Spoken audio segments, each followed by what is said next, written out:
Happy holidays, every single one of you folks. My name is KG Prestige, and welcome back. Also, I think my mic is pretty loud. But anyway, welcome back, everybody, to another exciting edition of the PokePod World Podcast, where me and my pals would gather around to go and talk about things that have gone within this past week.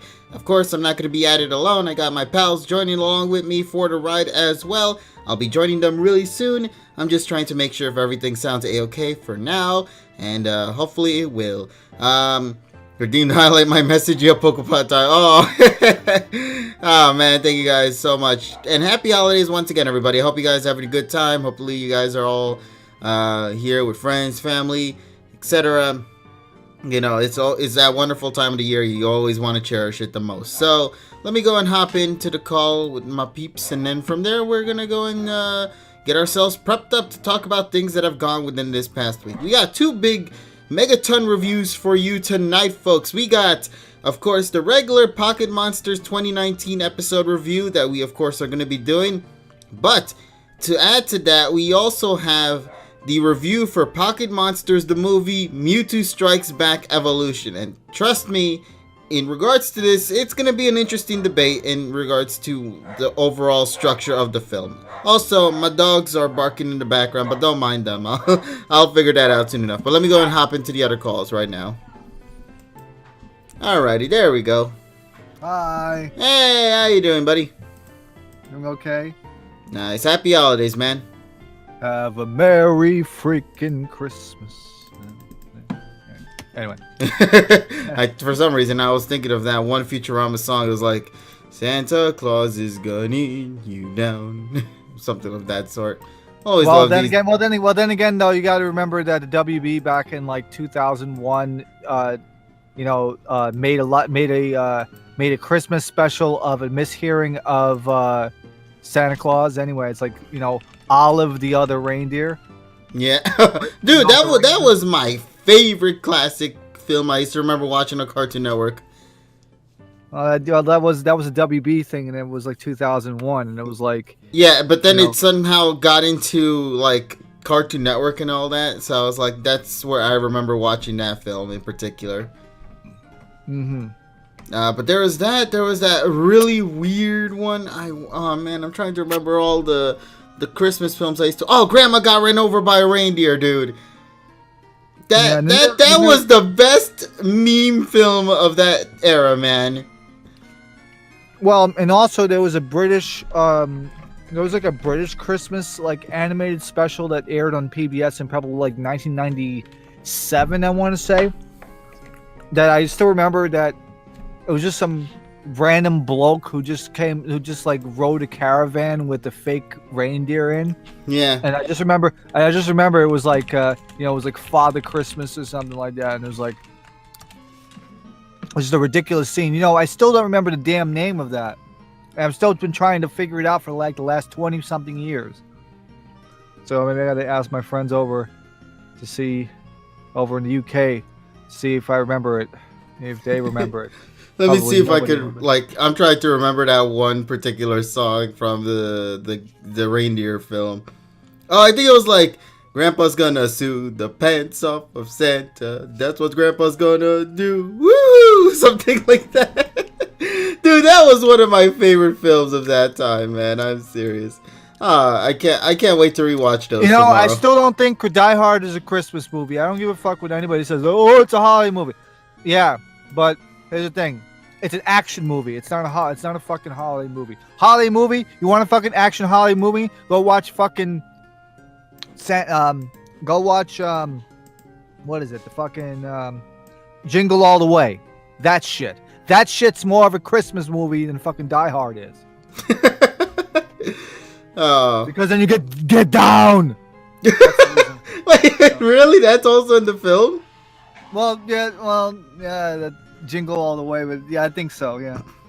Oh god, there are so many classic films I need to watch. Like the Charlie Brown Christmas special. I still haven't watched any of them. It's like this piece of, whatever. Oh, man. But folks, just to remind everybody again, as we're waiting for everybody to join with us really soon, we are going to be having a nice double review for tonight, folks. We're going to be reviewing, I believe the first thing we're going to be reviewing is movie 22, Mewtwo Strikes Back Evolution. Then following that, we're going to be reviewing Pocket Monsters episode number, I want to say 6. I believe we're in the 6th episode right now. Yes, we are. Now, I just also want to mention, because of the holiday season, I've been really busy behind the scenes, so I haven't really got the opportunity to get screenshots or whatnot to use for this particular episode of the podcast tonight. So we're just going to have the PokePod World logo as is for the entire stream. I hope you guys don't mind. It's, obviously holiday season. I'm just more focused on getting that done and out of the way. And also, I had the opportunity to finally get a chance to speak with my grandma after her recent incident that she had to go through. So, thankfully, everything's been fine. It's all good.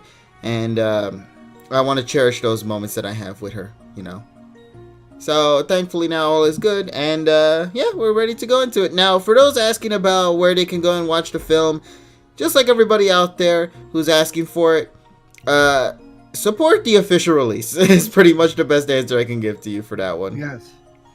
Yeah, as of right now, the only way you can watch this film is if you own yourself the copy of the Blu-ray/DVD that released over at Japan.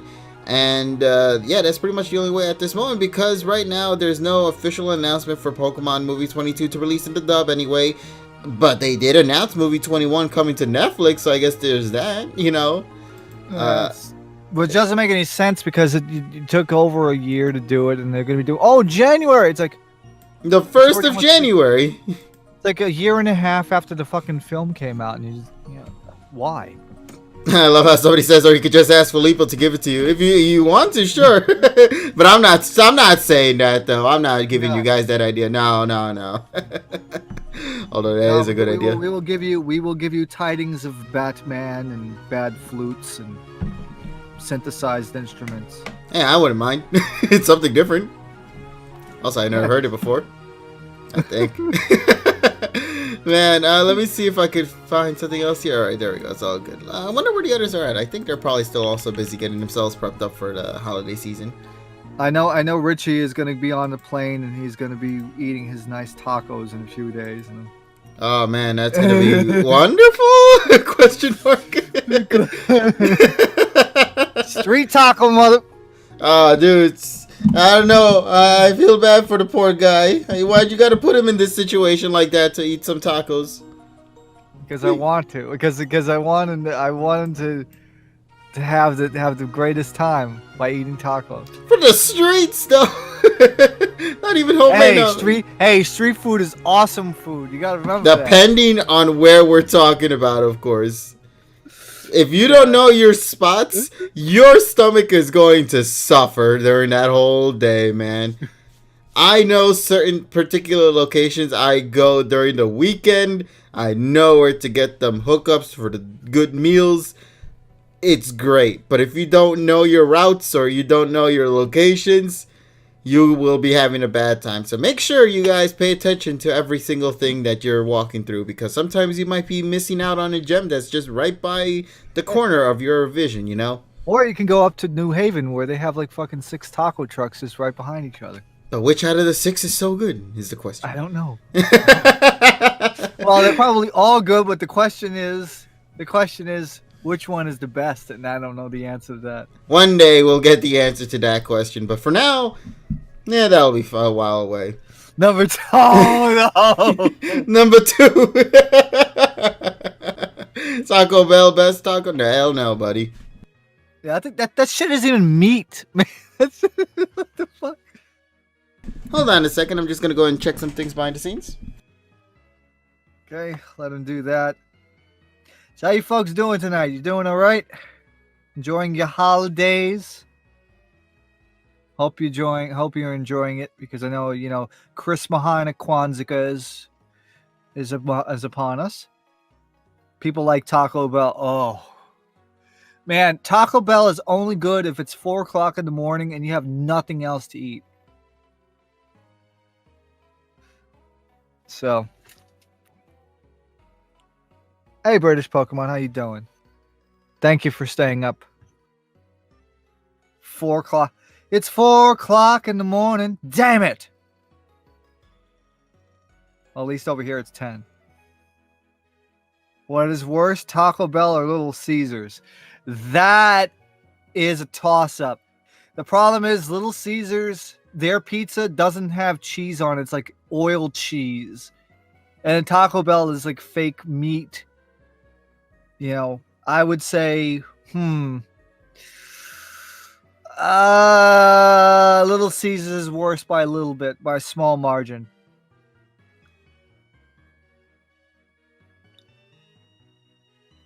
Both at the same time. All right, there we go. I'm sorry about that. Hopefully everything's been good.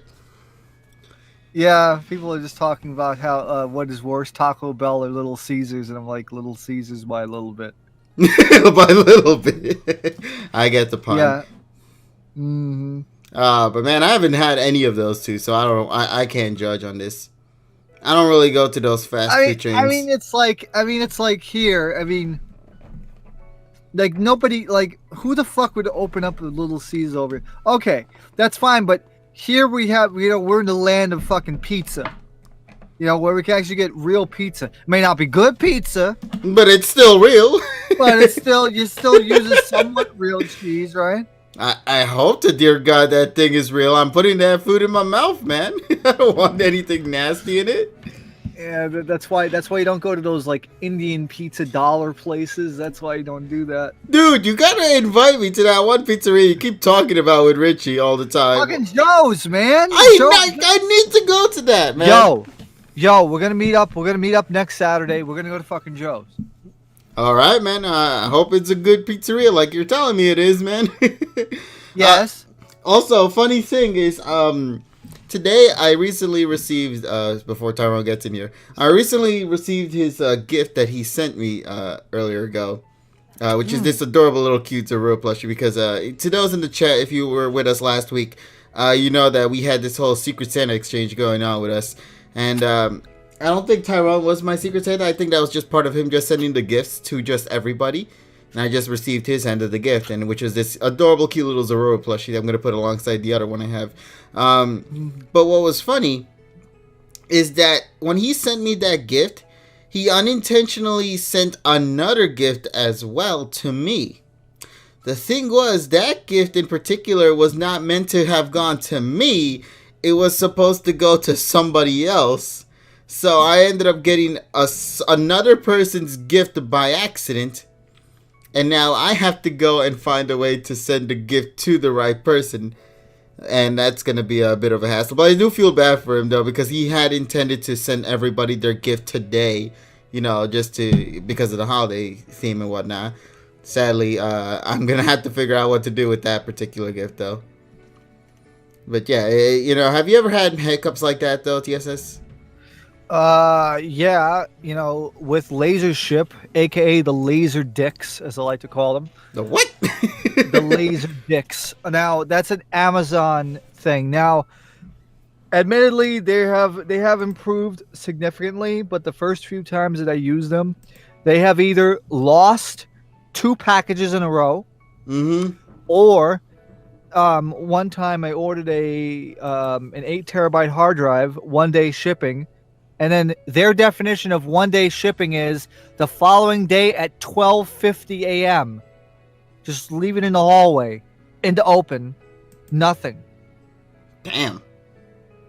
Just so they can meet, and also they marked it as delivered at 12 a.m. exactly, but they didn't drop the package off to 12:50 a.m. Holy shit! So they scanned the things in advance. I see. Yeah, so that they don't get penalized for delivering it late. Wow, that's just misusing the system then at that point. Yeah, pretty much. Pretty much. Folks, as we also get the chance to hopefully wait for all the others to join us as well, if you guys got any questions that you would like for us to tackle before we actually get into our reviews, please send them away. Oh god, your High School DxD wall scroll. I wonder who was the lucky or unlucky person who received that poster wall scroll. Because if you guys know High School DxD, you'll know that is some pretty lewd content right there. Did they ever announce a new season for that anime yet? I have not heard anything about High School DxD getting a new season. I would love for it to get a new season. I've been loving all the other ones. Let's see. Yeah, alright. Q&A time! So folks, what are your questions? Just somebody saying, yes, yes. All right. Beep. Okay, so they haven't announced another season for it. Damn. But someone send a Serena body pillow. Serena body pillow. Oh, have you been seeing this insanity that's been going on social media lately regarding the episode preview for next week's episode? No, because I've been out most of the day. Okay, good. Let's just say everybody's thinking Serena's coming back next week. Why? Dude. Where that's like saying we're gonna go to freaking Sinnoh and Trace is gonna come back. Like what the fuck logic is that? Dude, okay, so in episode 7 preview, if you saw in like the trailer, they had this one female girl with like, I think like a ponytail, and she's doing some performances of some sort, which is somewhat similar in a way to that of like a Tri-Pokemon sort of thing, except without a Pokemon from what I'm seeing there.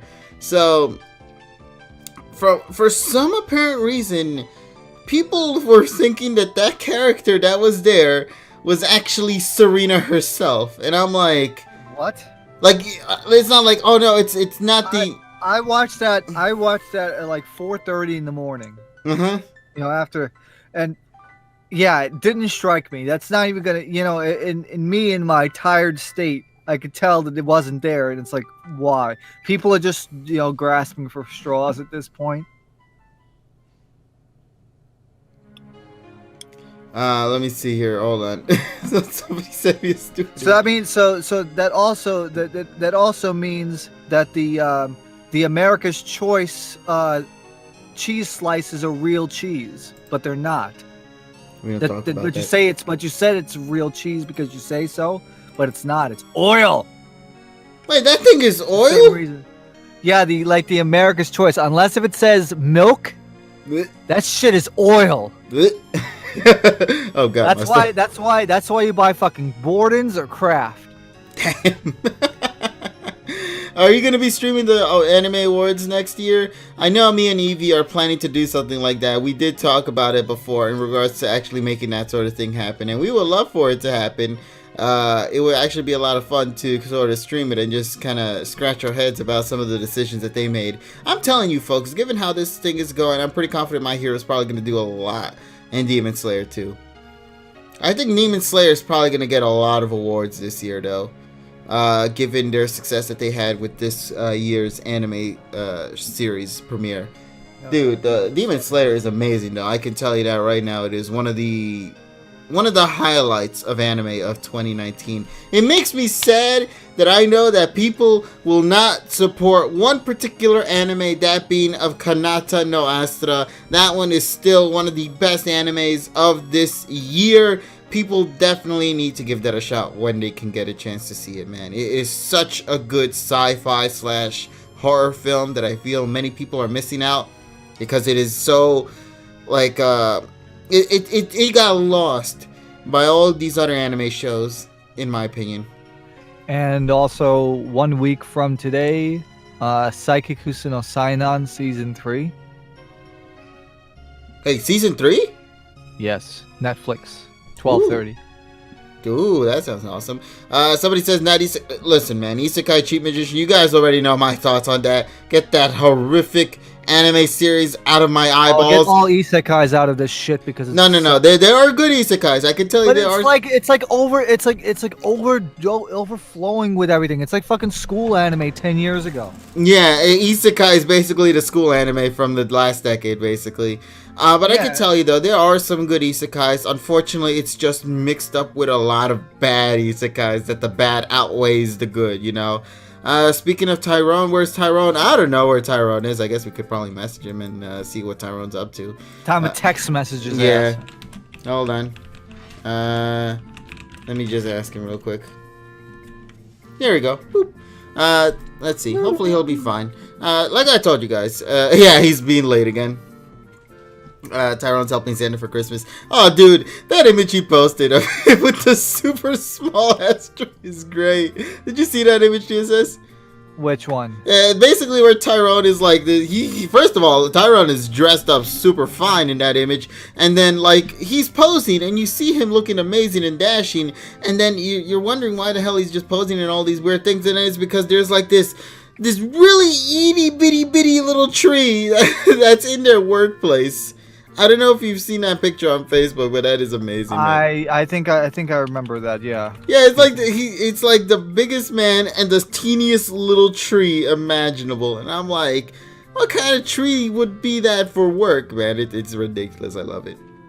But yeah, so yeah, Tyrone. Like I told you guys, he might be busy. You know, he's doing his own things. Everybody's doing their own things. He did. Goku got him. Okay, thank you, Terrell, for that.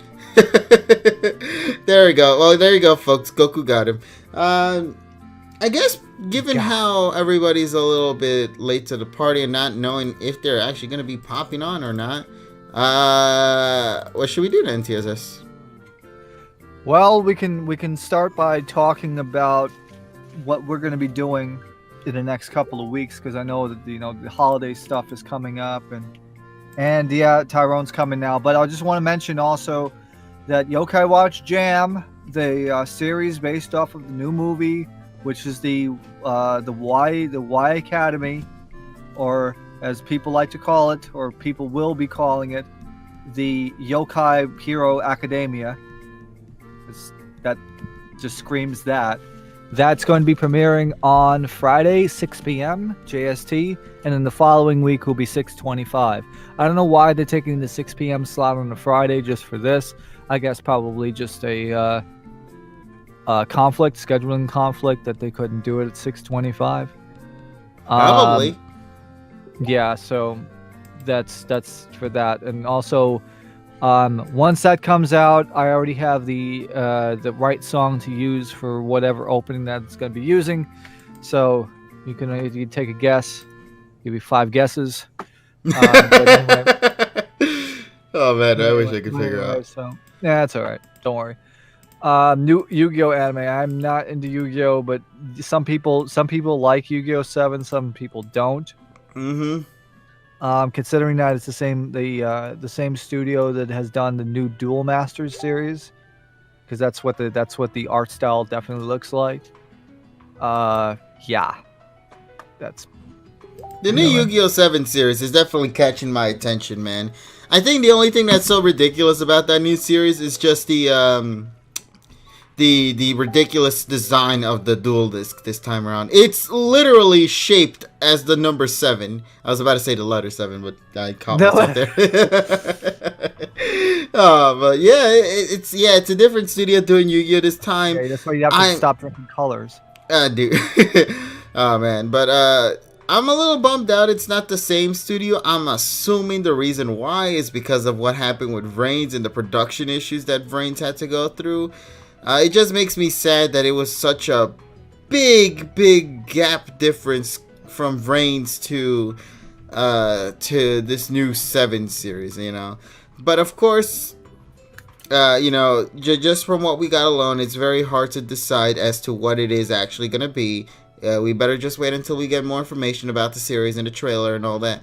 And then from there we can, you know, get some form of an opinion in regards to the direction 7th is going to go through. Actually, KGD issue started... Oh, yeah, of course, it did start with Arc V, but I'm just saying it got worse in Vrains. Like, tremendously worse. Like, I hear people complain about the insane amount of recaps that Vrains had to go through. Like, literally, maybe 2 weeks after an episodes passed by, they did do another recap so quickly after that. It is ridiculous with how they've been handling their production values for Vrains this time around, but yeah. And then the ending, it was pretty rushed, and sadly there was nothing they could have done about that, I guess. Yeah, Vrains still had a better ending than Arc V. It's just that it's not any better either. I mean, it's like slightly up. It's not really such a big difference up, but that's just my opinion on it, though. The openings were pretty good, though. I'll admit that. Which Yu-Gi-Oh series was the main one with goggles? Let me see. There's Yugi. There's Jaden. There's Siri. What the hell are you doing here? I don't know what the hell Siri decided to. You say there's Zekel, whatever that shit is. Yuya. Is it Zexel or Zekel? I don't know how. Zexal. I think well, Zekel. The thing is, though, it depends on how you pronounce it, because it depends on if you pronounce it English or in Japanese. It's a thing. First of all, that Yu-Gi-Oh series is bad, so we're not gonna talk about that. Yuya, then of course with Arc V, and then of course with the new Yu-Gi-Oh series. Well, not new, but the more recent one, Brains, and of course then Sevens, yeah. Zial in Japan, Zexel in English, or Zexel, yeah. Alright, well, it's a thing. Alright then, I guess now Tyrone's gonna be hopping in really soon, folks. So I apologize in advance for the delay on that. We, like I told you. We apologize for the unavoidable delay. Hopefully we can get more people hopping in soon. But yeah, so... Let me just make sure. There we go. Is Arc V good? It was good. I'll tell you that right now. It was good at the beginning. It got so good that I actually did a review on it back then during the X and Y days, and somehow that managed to get Dean's attention and made him go and watch it. And then he began reviewing Arc V, at least until Showpro decided to be a dick and strike a lot of his content from Yu-Gi-Oh stuff. So, sadly, that came to a closer. I believe also Dean posted about it on Twitter. He said he's going to stop working on YouTube videos now. I mean, that's to be expected, because the problem is with all of the... I mean, regardless of all the copper shit and all the other things, the problem is YouTube is so corporate focused now that nobody can really make content anymore. Yeah, it's become very stingy, man. And unfortunately, that's also starting to take a toll on me, too. If you notice, I haven't really been uploading a lot on YouTube lately since episode 4 review of Pocket Monsters. I still have the VODs with me, thankfully. I just haven't had the opportunity to upload them yet. Right. And that's mainly because YouTube's being an asshole, man. I'm sorry, but YouTube's just not really doing us any favors. Like, we're doing better here on Twitch than we probably would ever do on YouTube. And I like it better anyway, because it's live to tape. It's live. Yeah, also these are live streams. We get to kind of interact. Go with the flow, chat with you guys in the chat. I need to also put the chat box somewhere here. I don't know where to fit you guys. I guess we'll probably fit you somewhere here. I'll figure out something. All right, here we go. We'll probably just slap it in like that, somewhere like that in the middle. There we go. Yeah, I guess so. Yeah, it's something for now, for the day. But yeah, so it's just sad because, like, back in the day, it was a lot of fun to create content on YouTube. It was a lot of enjoyment to make content, hear people interact, see people do things in creative ways, and make creative videos that you never would have expected to see on the platform. And now it's like the platform has become so stingy. It managed to scare away animators. Yep. It ruined a lot of anime reviewers, channels, because of copyright strikes, and they could be very horrific. Like, I remember the more memorable one I could recall from the top of my head was, I believe, with somebody known as Chibi Reviews. He did multiple reviews of anime shows back in the day, and I believe it was when he did an anime review of Dagashi Kashi, which is about this candy shop and all that. He got strikes for those videos, and that took down his original channel, and he lost everything from that original channel and had to create a new one and start from all over yet again. Thankfully, though, he's doing pretty great now, and he's looking to be safe at this moment with some of the content. But even then, even in those reviews that he does, he was simply using his face. He wasn't using any screenshots whatsoever. He was simply doing things as is, like like how everybody is saying you should do. But unfortunately, that don't matter, because you'll still get striked in the end anyway. And that's just a sad truth about the whole situation, man. Yeah, it's like, how can you copyright someone else's face? Mm-hmm. Like, you can't do that. Yeah. Ember Reviews, he lost a lot of his videos too. One of the more memorable videos that I think everybody remembers him from is in regards to his thoughts on the Sun and Moon anime series and how it's such a different thing. A different take from how people have been mainly at the beginning of the season when people were in a more negative light on Sun and Moon. And he was one of the few out there to give it a much more positive reception. And since then, more folks have been giving Sun and Moon a shot. And thankfully, that transitioned very nicely heading into Pocket Monsters 2019. I'm seeing a lot more people meme the shit out of Pocket Monsters 2019, and that makes me happy. And they're good memes, too. Yeah. But yeah, so it's like, stuff like this, man. It's unfortunate, but it is what it is. And also, I mean, like, the reason why I'm also not really doing much of YouTube anyways, because, of course, the things behind the scenes anyway, we have different plans. So I feel like I'm going to probably...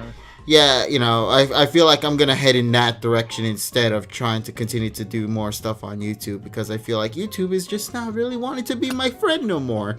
So... It never was to begin with. Yeah, that's the sad truth, buddy. It took me, I think, till my channel got deleted to realize that. Like, what, a decade? Yeah, almost a decade of my content was gone, man. It hurts. Yeah. Oh, well. But whatever. You know how it is. We gotta just move onward. We gotta continue to do new things. And we gotta continue to make sure that we can provide a lot of entertaining, things for all you folks out there. Because that's what we love to do. Come on. And we don't want to stop doing it. And somebody says Ben Dixon in the sad truth. Now, ain't that the sad truth? Oh, man, PM 2019 so far for me has been a bit boring. I love the character interactions, but outside of the good music and other stuff, well, actually, we'll get into that soon enough, buddy. Also, what's with this redeemed highlight my message thing that I'm just so unfamiliar with? Is there some kind of new feature on this channel now that I'm not so caught up onto? Yeah, there's channel points that you can earn while you watch live streams. Holy shit, this sounds amazing. I am so down for that. Hopefully, if I ever get verified on Twitch, I will definitely love to use that more often, because I think like you can actually get more emojis out of it too. So that's also really great. 2019 PM 2019 be like, go close your eyes, bro. Ash says, okay, bro. Go says, what do you see, bro? Ash says, nothing, bro. Go says, that's my world without you, bro. And Ash replies, bro. Dude, I love that shit. Said, it's bro fan service. It's also fan service for the BL people. Yeah, hell yeah, man. We got all those Dujins out there, and those are great. Yeah, less than a week for that, because C97 should be this weekend. Oh, excuse me, what? Comic-Con 97 is this weekend. Oh boy, we're about to get some new content, folks. It's gonna be great. Sadly, I'm not over there in Japan, so I can't check out the Comic-Con stuff this time around. The only thing I have of C97 is an entry book. That's about it. There's nothing. It's just like a book that you can enter to be like a mangaka, be on the floor. That is it. I don't have anything from this. I don't have the catalog. You don't have the catalog? Not the catalog for C97. I have the catalog for C96, which was the summer one that I went to. Damn. Yeah, and I tell you, that shit is like a phone book. Alright then, well, given that the others are taking a long time, I think it's best if we decide to kind of go ahead and do the reviews while we, and then when they hop in, we'll, of course, have them tag along into the review right as well. Alright, so... Yeah, because I know, like, we literally are at a limited time. We can't really go above, of course, everybody has their schedules and whatnot. So... it's only appropriate to get at to it right now, and yeah, let's get into it, folks. We got 2 reviews to go and discuss for today. I think the one that's gonna pretty much fly by very quickly, in my opinion, is probably gonna be Pokemon the movie 22, Mewtwo Strikes Back Evolution. So, this film, as many of you are already aware, is a remake in a way of, or a retelling, I guess, of movie 1, Mewtwo Strikes Back, the original first film. Of course, the biggest difference this time around is that this film is now done completely in 3D. like 3D animation. It's actually pretty insane. I forgot what the name of the studio was who is responsible. Sprite? Sprite Studios. Yes, Sprite Studios. Okay, so Sprite Studios, the ones responsible for working on this, I think you also stated as well that they also produce Snack World, which I believe is also being dubbed here too. In the US, I know one of the VAs from the Pokemon series is doing one of the characters in Snack World. So yeah, somebody's Sprite. No, not that Sprite. But Sprite. So yeah, movie 22, 3D animation, visually, all that stuff. You know, just amazing. Let's get into it then. So story wise, you watched movie 1. That's literally it. If you've watched movie 1, you are good. You are literally good. You don't even like necessarily need to see the film if you watch movie 1, but if you want a completely different experience with how it is via 3D, definitely give movie 22 a watch. I will say right now, and I think many of us agreed during our reactions to our movie 22, it is a film that I feel they did a bad job in promoting. Yes. It is totally agree with really that. Like, it makes me sad because this film visual wise is really, really good. Like, there are certain things about this movie that I think they did a much better job than like the original, which is insane for me to say that. And unfortunately, for all of us out there, they put trailers out from unfinished footage. Because if you look at the final footage of those scenes from the trailer, it's a night and day difference. The lighting is better. The textures are better. The animation, the fluidity of the animation is better. But the problem is, I guess since they were running on a deadline, it's like, oh, we don't have the final render yet. We got to put something out. Yeah, they really rushed those trailers, man, and that bit them in the butt, at least for those outside of Japan anyway. I know in Japan it still did pretty well because it's, you know, of course, the first movie, but, you know, it didn't do as striking as, say, movie 20. You know, or did it do better than 21 though? No. Oh wow, even 21 did better. Look at that, folks. Which is good. Everyone's story deserves to be higher anyway. Yeah, actually, I need to see it. I have to look at it again. I gotta look at Dogasu's thing again. I think 22 did is good. I have to see how much the final total was. I have to ask him. Yeah. You're asking what marketing?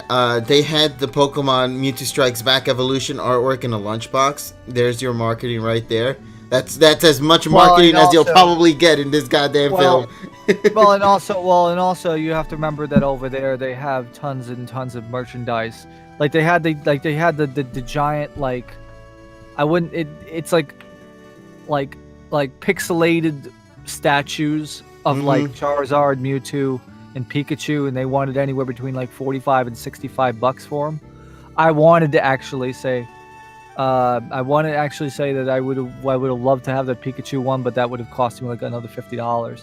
And I wanted it, and I wanted the program.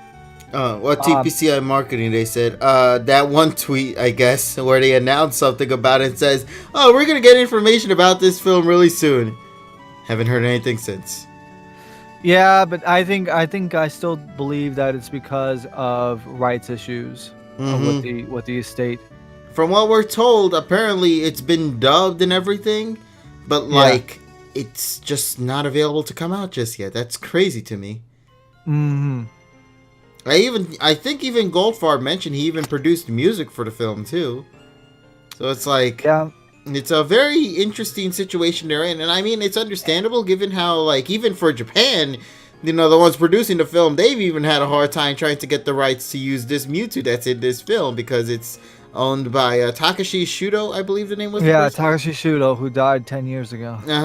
And which explains the reasoning why there was a different Mewtwo in the Genesect film, because they could not get the rights to that particular Mewtwo. And it wasn't until now with 22 that they were able to get the rights to use that Mewtwo for this film. And it's such a interesting little, like, history behind that whole situation. So it's like, I'm not that surprised with it not getting a dub release yet, but it's also like, man, I feel like they should have done a better job with trying to work things out, you know. The other problem is they completely missed the boat for the anniversary. I mean, if you looked at the very first reveal trailer from Japan, They focused here. they focused on the LA premiere back in 1999 of movie 1. And you would think, oh, it's the 20th anniversary of this movie here. Let's get it released. And it's like, no. Just no. Nope. And it's a bummer, too, because it's like, this was the perfect opportunity to do it. It's kind of funny how, like, they had this intention to release it this year. But now we're starting to hear rumors of it just straight up going to Netflix. Which is retarded. I'm so bummed out by this because it's like I know people are going to hear it's going to come on Netflix, but I know people aren't going to go out of their way to go and watch it on Netflix, even if they have Netflix, you know. I'd rather go to the theater. Yeah, I do too, and I wanted to because like I don't have a fucking reclining seat in my house. Oh, that too, I guess. But but the big difference is that this is a 3D film. Meaning, what better way to watch a 3D film than on the big screen with the best audio imaginable? This is where these kind of films shine the best. Like, your 50-inch screen TV will not be able to capture something that a big-ass monitor on, theaters will be able projection. Yeah, they will not be able to achieve.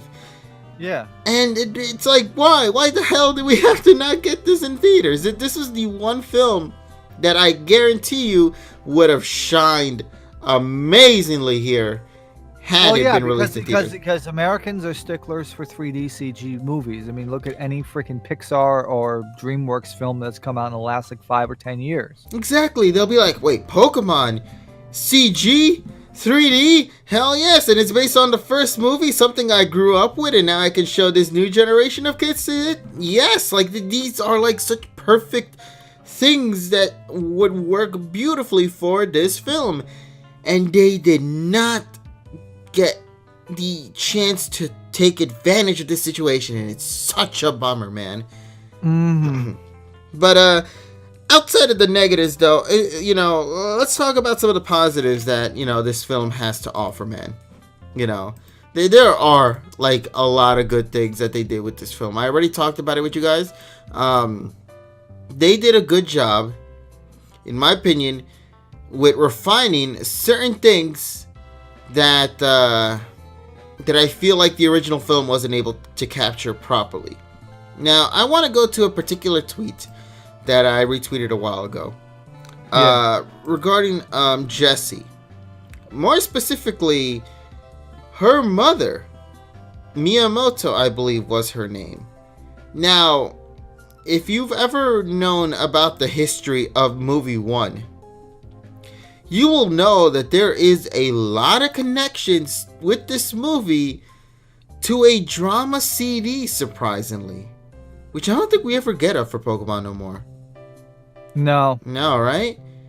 No, if you want to consider the last drama CD or drama broadcast that we've had was the Rockets during Best Wishes. Yeah.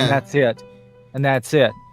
So, let's go back to this now. So, the drama CD that released a long time ago that focused heavily on Miyamoto and the mythical Pokemon Mew, it was one of the interesting things that was used to tie into movie 1. It's something we've never really seen from Pokemon nowadays. And it's really creative that they've done something like this so long ago. Right. Now, let's go to the present timeline.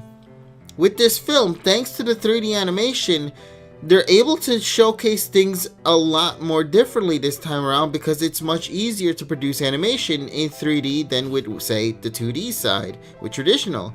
At least when it comes to capturing the point of view of certain characters.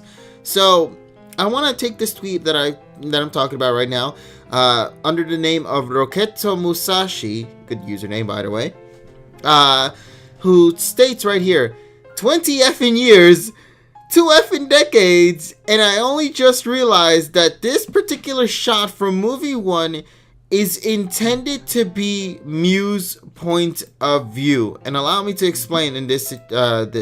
So, there is a certain moment in the film when Jesse, James, and Meow finally get out of that storm and they're able to, look in the situation and just kind of scope around as to where they are at and the whereabouts of this particular castle mansion-esque thing that they're in.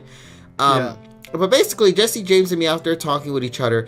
And in the background, you'll notice that Mew is just sort of upside down for no goddamn reason, just floating by, just randomly floating by and hearing on to the conversation that Jesse, James, and Meow are having with each other.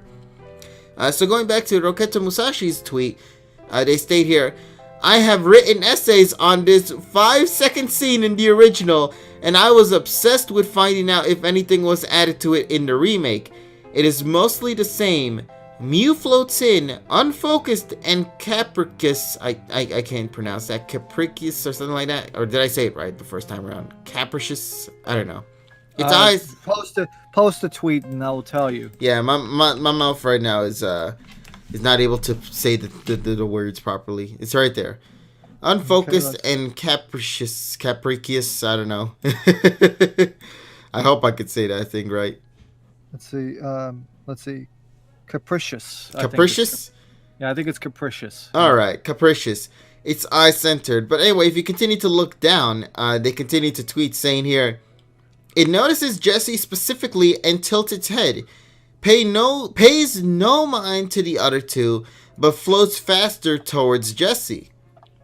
And what did they add in the remake that was not present in the original? Mew blinking rapidly to itself a few times as it nears her, as if it's trying to comb its memory to place where it has seen her face before.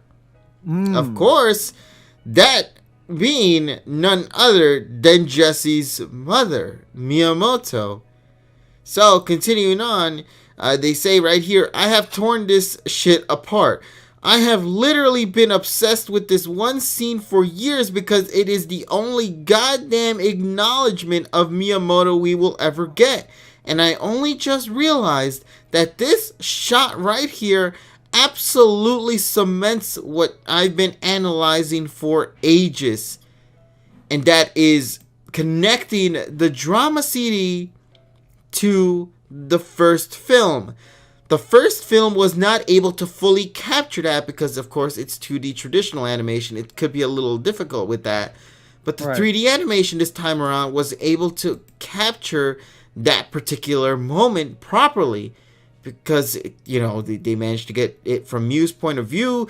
They managed to see Mew specifically focused on Jesse, blinking its eyes rapidly to kind of get a grasp as to what's going on.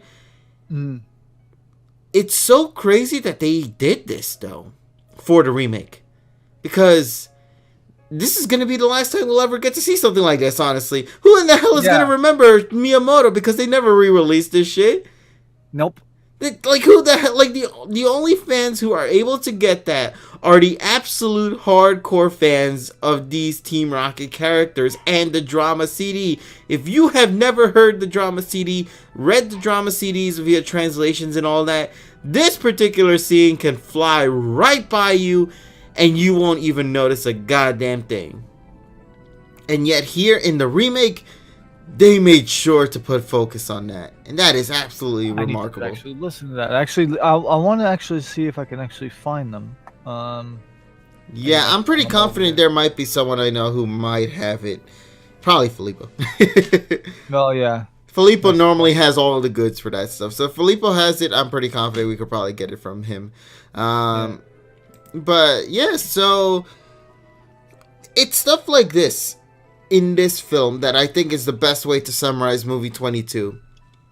They tweak a lot of the things that many fans were kind of mixed about in the original film and do a much better job with refining it in this film. They even extend certain scenes and include new scenes that were never at all in the original film. One noticeable scene, or multiple noticeable scenes, has to be Ash and Charizard. They actually give some moments of dialogue between Ash and Charizard throughout the film, and it is something completely different than we've ever received from movie 1, because, one of the biggest complaints many people had with movie 1 is that how Charizard's just sort of obeying Ash out of complete nowhere, But here in movie 22, they actually do include some scenes to kind of showcase a little bit of the bond that Ash and Charizard have with one another, and it's actually something that feels very natural and makes the film a little bit more balanced in a way. Also, hi Tyrone. Welcome to the 1 hour late club. Sorry, guys. Christmas bullshit. No, don't worry. I expected it. Well, it's prep for Christmas Eve. Sorry, guys. No, don't worry. No, it's all right. I just want to get one thing off, and then we can hand it over to Tyrone. Another thing was the scene with Raymond, or the pirate. Well, some people would call it the pirate guy scene. That actually looks he looks more like, well, he does look like the original manga adaptation of the original manga adaptation of movie 1, as opposed to the kind of weird bald-headed guy that was in movie 1, the original. So he has like the dreadlocks and all that stuff, and he looks actually like he did in the manga. And also Raymond Johnson gives a much better performance with his lines than he did in movie 1. Oh yeah, the voice performance in movie 22 is definitely improved in certain scenes. So, y'all, we're talking about movie 22. Yeah, we're talking about that film first before we get into the episode review. Right. We waited for the episode review because I know people have a lot of things to say about that one. But yeah, Tyrone, I guess with the, since we're talking about voice performances, what did you think about that for movie 22 this time around? Well, it's weird. I didn't get to hear a lot of the voices because we were talking most of the time. But just giving off of the fact that I've watched the Pokemon anime in both English and Japanese for so long. And honestly, my record for watching movie, on TSS, I know they're different, but movie 1's the thing I'm referencing because they have a lot of the same things going for them. But I watched movie 1 in Japanese once. And based on the performance there and the performance here, I definitely feel like a lot was polished. Especially for Pikachu's voice actress. Jesus Christ. Yeah, she went hard in this movie. And she's just saying Pikachu the whole time. But Rika, she did her role really well. A lot of the other, like the characters definitely were very powerful with their deliveries. Believable, very strong and vibrant. I feel like it's really fun to know that they didn't lose a beat from the movie that they, obviously this all takes place in. It was movie 1. And in some instances, obviously, we stated that they gotten better. I mean, we're talking what 20 plus years of experience now versus pretty much versus year 1, year 2, I think probably. Yeah, year 2 because that'll be The movie took place in year 2, I believe. Yeah. So yeah, if we're comparing year 2 to year 22, they've definitely gotten better, and I'm glad. Night and day. Yeah, it's definitely a treat to hear them. Like I said, I didn't hear a lot of it because we were all commentating at once. But for what I did hear, I did enjoy. I like the music direction too.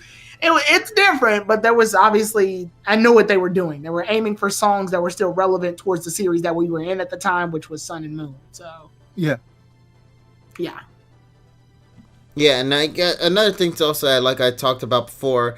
Visual wise, they added a lot of new scenes in this film. Definitely ones that were needed is the best way to say it. Well, not every single scene was needed, but I think a majority of it were really well executed.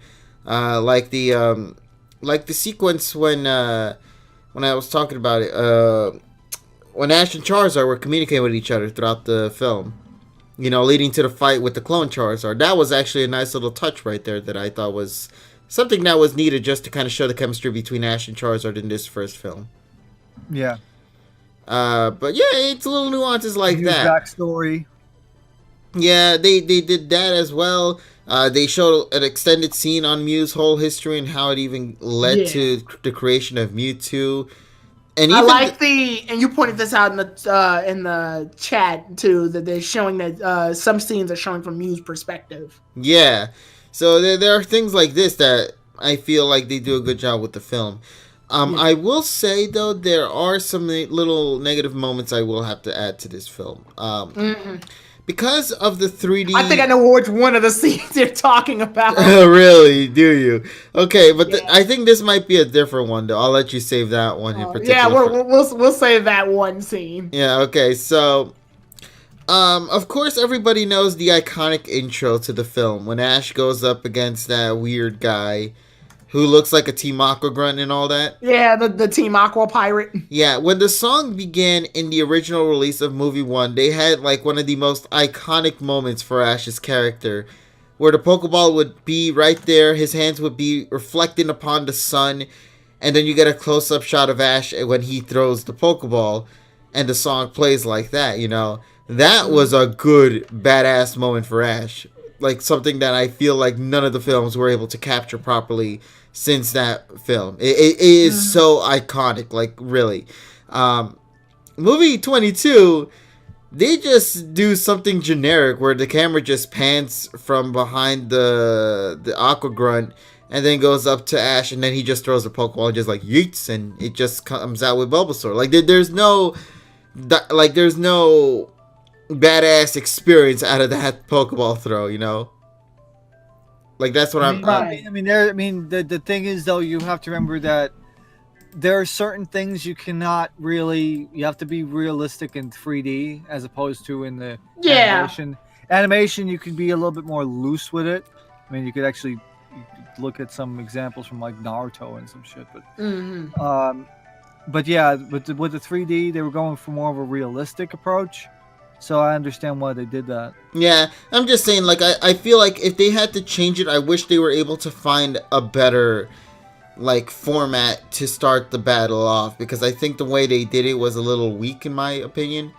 But everything else after that, though, was great. Like, my favorite shot has to be when Ash came back to life.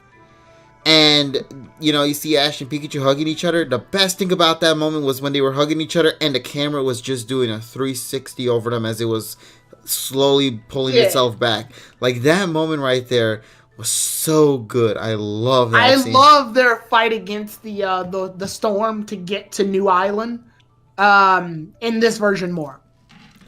Yeah, I like it more because the waves are more defined. You can see like how far the water and the ocean stretches out. You can see the calamity. You can see how tall certain waves are in comparison to others now. Well, you can't do that in 2D because everything's 2D. Everything's hand-drawn. Yeah. So you see a big wave, it's more or less is because it's covering the horizon line. Whereas in 3D, the horizon line gets a bit, broader because there's a Z-axis now. Yeah, they can play around with that. Yeah, they can play. They also did a good job, too, with the Team Rocket switcheroo this time around, where they had, this Lapras ship thing, which I know for us here in the U.S. might not mean something, but if you're in Japan, you might catch that reference, though. Yeah, it was one of the since Lapras I think is Miyagi Prefecture, there's a bunch of boats that are Lapras and it's the same dock. Same kind of dock, and you can go in for Lapras boat rides. Because Lapras is one of the towns in Miyagi Prefecture. I'm trying to remember what the hell it was. But that's what it is, and you get to see like the Lapras mascot just waddling along the street. It's fun stuff. But that was the reference. There was also another reference that there was also a reference to, I think it was Yokohama, or sorry, Minata Mirai. I think on the board with the Pokemon language where they're showing the destinations. I think one of them said Minata Mirai, which used to be where that's where the Pikachu outbreak is taking place every year. So that's another little Easter egg. There's a lot of Easter eggs that were subtle, but I had to reference with the Pokemon with You campaign. Let me answer this question since they're asking me in the chat. And yes, Donnie Art, I did ruin a very iconic scene. Sorry. But which do I like better, movie 1 or movie 22? I can, to this day, even after we watched the movie and we actually talked about this, I can't pick a definitive answer because one has what the others need. Like, it's a Frankenstein situation. It's almost like the situation I have with Pokemon Sun and Moon and Pokemon Ultra Sun and Moon, where I respect how difficult Ultra Sun is in terms of difficulty, but it didn't need to exist because Sun and Moon is literally the better version story-wise. So one's got story, the other's got difficulty. This movie, like, there's certain beats that hit in 3D, and there's actually a lot of good world building in this one too. Like, for example, Misty has this small scene with Gyarados where she gets kind of scared of Gyarados. But it's relating to her wanting to be a water Pokemon trainer. So it's small but subtle development, which nowadays anime movies really need. It's just like little small moments to help characters, just interact with the world, be a part of the world that they're in. And then immediately after that, we get a scene with Brock flirting with the Shell Shocker trainer, the Blastoise trainer. Which I don't think was in the original, yeah. He didn't do that in the original. But it's in Brock's character to do that. Like, that's completely in Brock's character to flirt with the with a female around their age group. It makes sense because he's done it before. So we get to see a little bit of Brock and Misty because essentially in the 2D version in movie 1, they're all but useless. They don't do anything.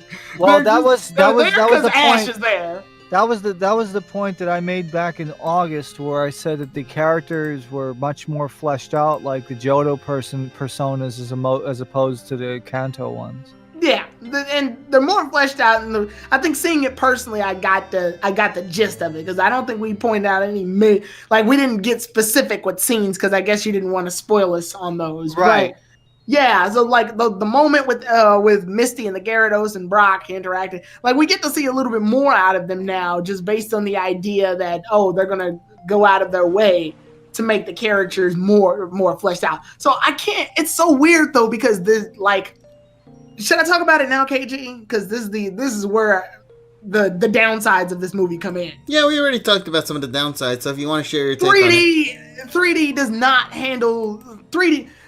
3D was going for accuracy, and that's fine. But the problem with accuracy sometimes is that certain things don't translate well. And the biggest example is the clone fight. The clone fight looks so awkward here because the idea was that the Pokemon are unable to use their powers. They're only able to use their natural bodies as fighting tools, biting, scratching, tackling, slashing, whatever they were given on their bodies.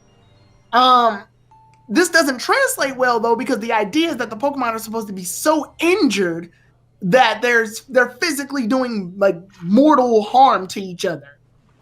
It's no longer a Pokemon battle. They're just brawling. They're about to kill each other. Yeah. But this doesn't translate well in 3D for two reasons. One, we don't get to see the scars and scratches that they had, because in 3D they're fighting with the light. Yeah, the lighting is covering the lighting is covering up smudges and scratches that otherwise would have shown up on the Pokemon's bodies. Two, the Pokemon are getting exhausted to the point where they are falling on top of each other because they can't handle fighting each other anymore. Well, in 2D, that's fine. In 3D, it just looks like they're hugging each other. Like they just like blobs just falling apart. Yeah, it literally just looks like their models are meshing in each other. You know, like ragdoll physics. Yeah. Yeah, that pretty much is how it is. It's on 3D model, just ragdoll physics, where dugongs are hugging each other, Vulpixes are just laying on top of each other. Like, it doesn't look right. It doesn't look like they've been in a fight. The Seeds are jumping. Come on, the Seeds are jumping. It doesn't look like they're... The Seeds are doing so good. The Seeders are bouncing. It doesn't look right because in 2D there was a better way to hand draw all these things. Or just straight up ignore them. I think another worst thing about that is they extended it too. But you couldn't take it out because they needed to hit those accuracy beats. Yeah, but the thing is they also extended that fight, if you noticed. They did. They did Which show I think off more bit Pokemon. them off in the foot right there. And they bit off more than they can chew, I think is what happened. But yeah, those are the downsides. And so, like I said, certain scenes are done better, certain scenes are done worse. One has a piece that the other needs. Unfortunately, they can't exist in the same realm because one's 2D, one's 3D. So I would watch both. I would definitely watch both if they were on TV. I would definitely enjoy both. For nostalgia's sake, movie 1 slightly has the edge, unfortunately. Movie 1 dubbed, to be exact. But movie 22 can't, movie 1 dubbed. But movie 22 can't be ignored. Like, and I definitely do have to owe up TSS an apology because back in the day when he saw it and just him, I did dismiss it off as movie 1's clone, which that's ironic because the movie's about clones. I dismissed it off as just, it's movie 1 with a shiny coat of paint, which there's a lot more nook and crannies than just it being a shiny coat of paint movie 1. It hits the same beats, but it has more. It gives characters more world building. It definitely brings out the charm that these Pokemon had or otherwise lacked in the 2D versions. Like I know Wigglytuff for some reason is a lot more noticeable here in this movie than in 2D. I don't know why. But is it the eyes? I think it's the eyes. Like the way that they handled a lot of the Pokemon's like eyes and also the lighting effects. Like for example, Nyaut's. Like certain Pokemon, like they added details to make certain Pokemon pop out. Like, some Pokemon have fur, some Pokemon have feathers now, some Pokemon have scales. You can see like these tiny little scales on Squirtle because, Squirtle's a turtle. So you can see these things now, I guess. Bulbasaur's not generically walking, he's hopping because he's more like a frog. He's an amphibian. So, just little stuff, I guess. They're just the very tiny bits and pieces that I guess we took for granted when watching movie 1, because in movie 1 we're essentially just looking at a Pokemon episode that was upscaled. Yeah. Whereas here we're looking at a movie that's based off of a movie that already existed, but this time they decided to play around with the environment. Oddly enough, the weakest thing about this movie to me, if we were to talk character-wise, is Mewtwo. I don't know why, but he is the least interesting thing in this movie. Is it because we already know he's the villain? Is it because Mewtwo's very consistent with his beats to the point where he literally is following everything to a T? I don't know what it is. Because out of all the characters that are fleshed out, Mewtwo's the one that's following his script the most, and it's doing him harm. Well, I mean, that's the whole thing, right? I mean, they had to keep something consistent.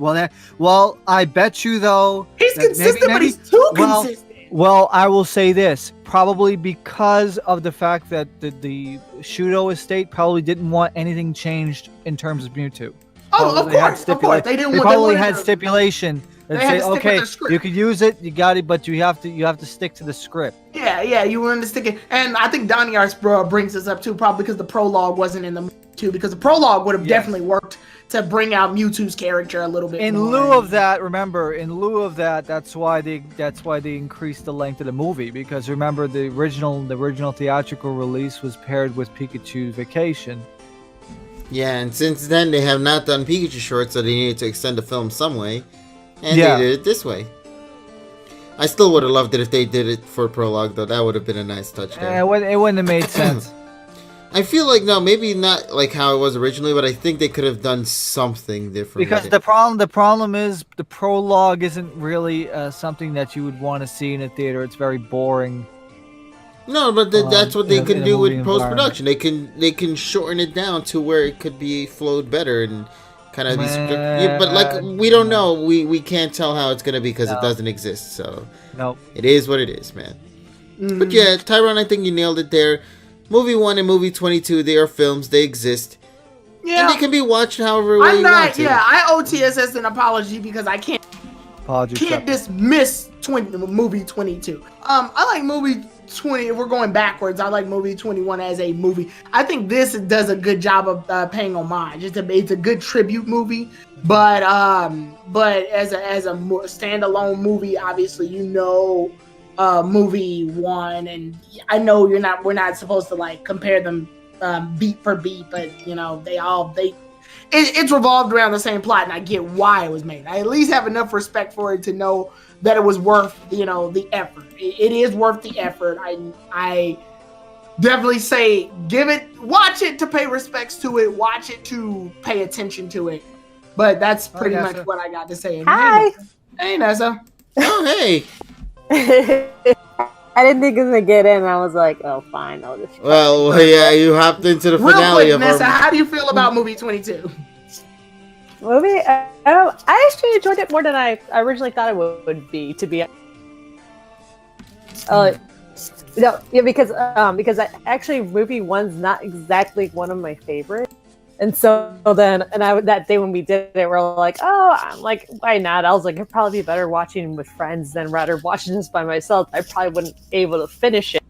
I did enjoy it a bit more. Of course, the story, it was predictable, and I think you guys mentioned about Mewtwo. I was hearing a little bit of the part that you guys were talking about, but yeah, Mewtwo wasn't too much of a favorite, but I kind of like they add on the little, what do you call it, those little moments, the little touches, I guess. The little touches, yeah. Like that was probably the part I enjoyed the most from that movie. Okay. Also, somebody said e-call. Is it really e-call time? I know Nessa's audio sounds a little janky here, but that should be fine. Let me tweak that up real quick. Yeah, I wasn't prepared to come in, so put it that way. Hold on, let me just make sure. In, still. All right, there we go. If there's anything happening right now, just simply hit refresh. It should probably come back up for you guys. It's looking fine for me though. Yeah, I saw that it went down. I actually thought my computer was going crazy for a second. No, that was my computer going crazy. No, it was Altice. Yeah, Altice decided to butt me in the butt for this moment. That's what they get for having the fucking MTA change the Franklin Avenue 4 train announcement. Damn. Somebody says, KG, what do you think? Or what do you think that movie 22 will address? It's probably gonna do something with Sword and Shield, honestly. So, I really hope Go is in it. Like, I feel like it can be like a, hey, you guys have the plot that they have can make it very easy. Like, hey, you guys have a mission here. Go check this place out.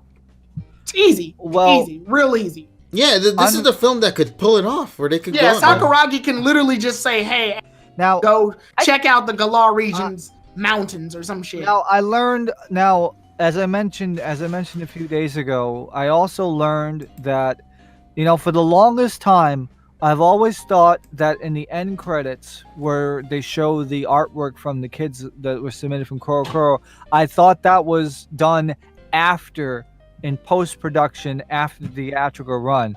I was actually proven wrong because when I watched it in the theaters, they had that scene in there. And also, to have the same trailer, the same teaser trailer, which is basically like, Pikachu in a forest and it looks like fucking Schoolhouse Rock shit fucking dropping on him. Mm-hmm. That's basically what it is. It was the same one that was on the Blu-ray release. So I'm kind of bummed out for that, but at least now I know that in terms of consistency, I know that the theatrical release and the Blu-ray release are basically the same. Interesting. Yeah. All right, well, given that we were talking about Go, shall we go and get into our great transition? Let's go. Wait, that's Korean. Sorry. Go. Yeah, let's go. All right, so let me go ahead and prep things up real quick. Okay, things should be going fine. Yeah, but yeah. So, what happened to? I scared my dog. I scared my dog. Just now. She was like, she's like, what are you doing? Because she's trying to sleep. Yeah, dog's like, no. All right. So this episode was oddly a really easy episode to summarize.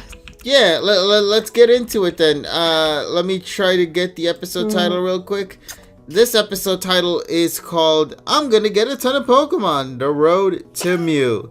How is it? How do we that? Yeah, like how do we summarize this episode in a simple statement?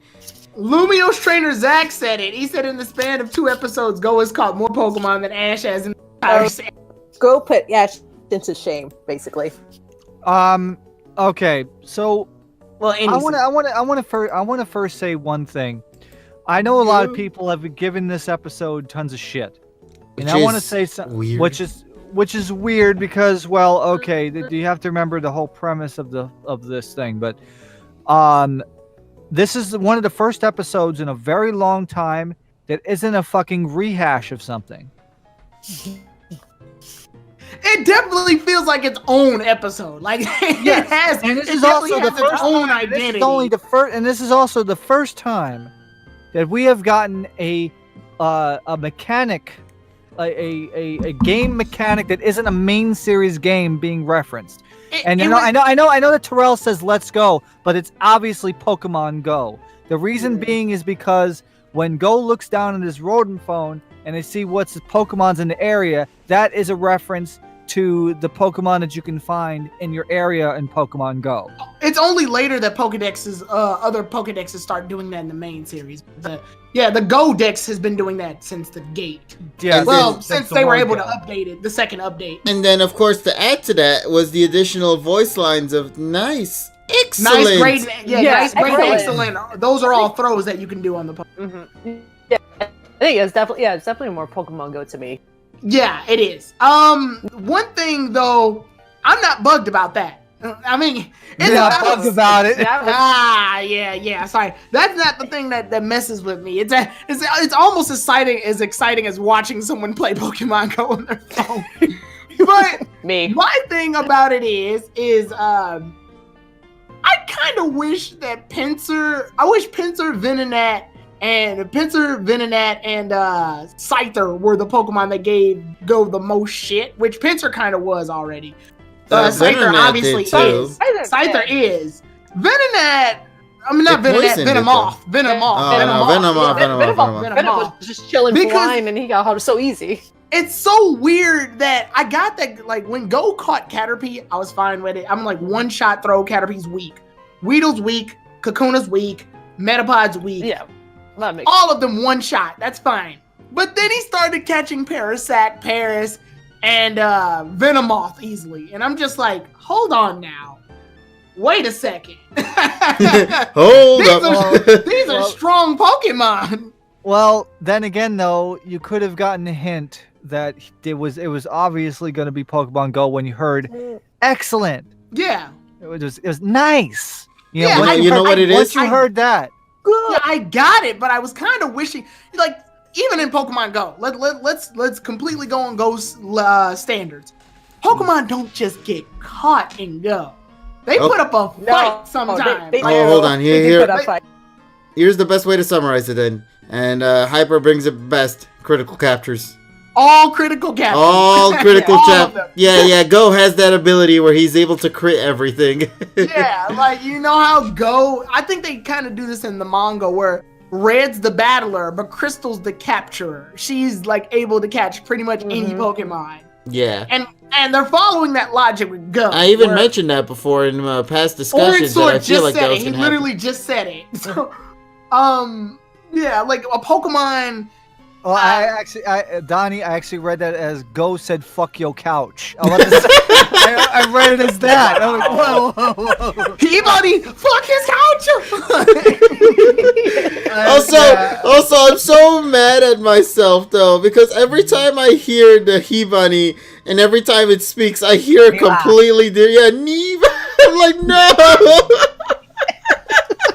Yeah, because you hear because it's Megumi's voice, right? Yes. It sounds like "knee" and it's like he.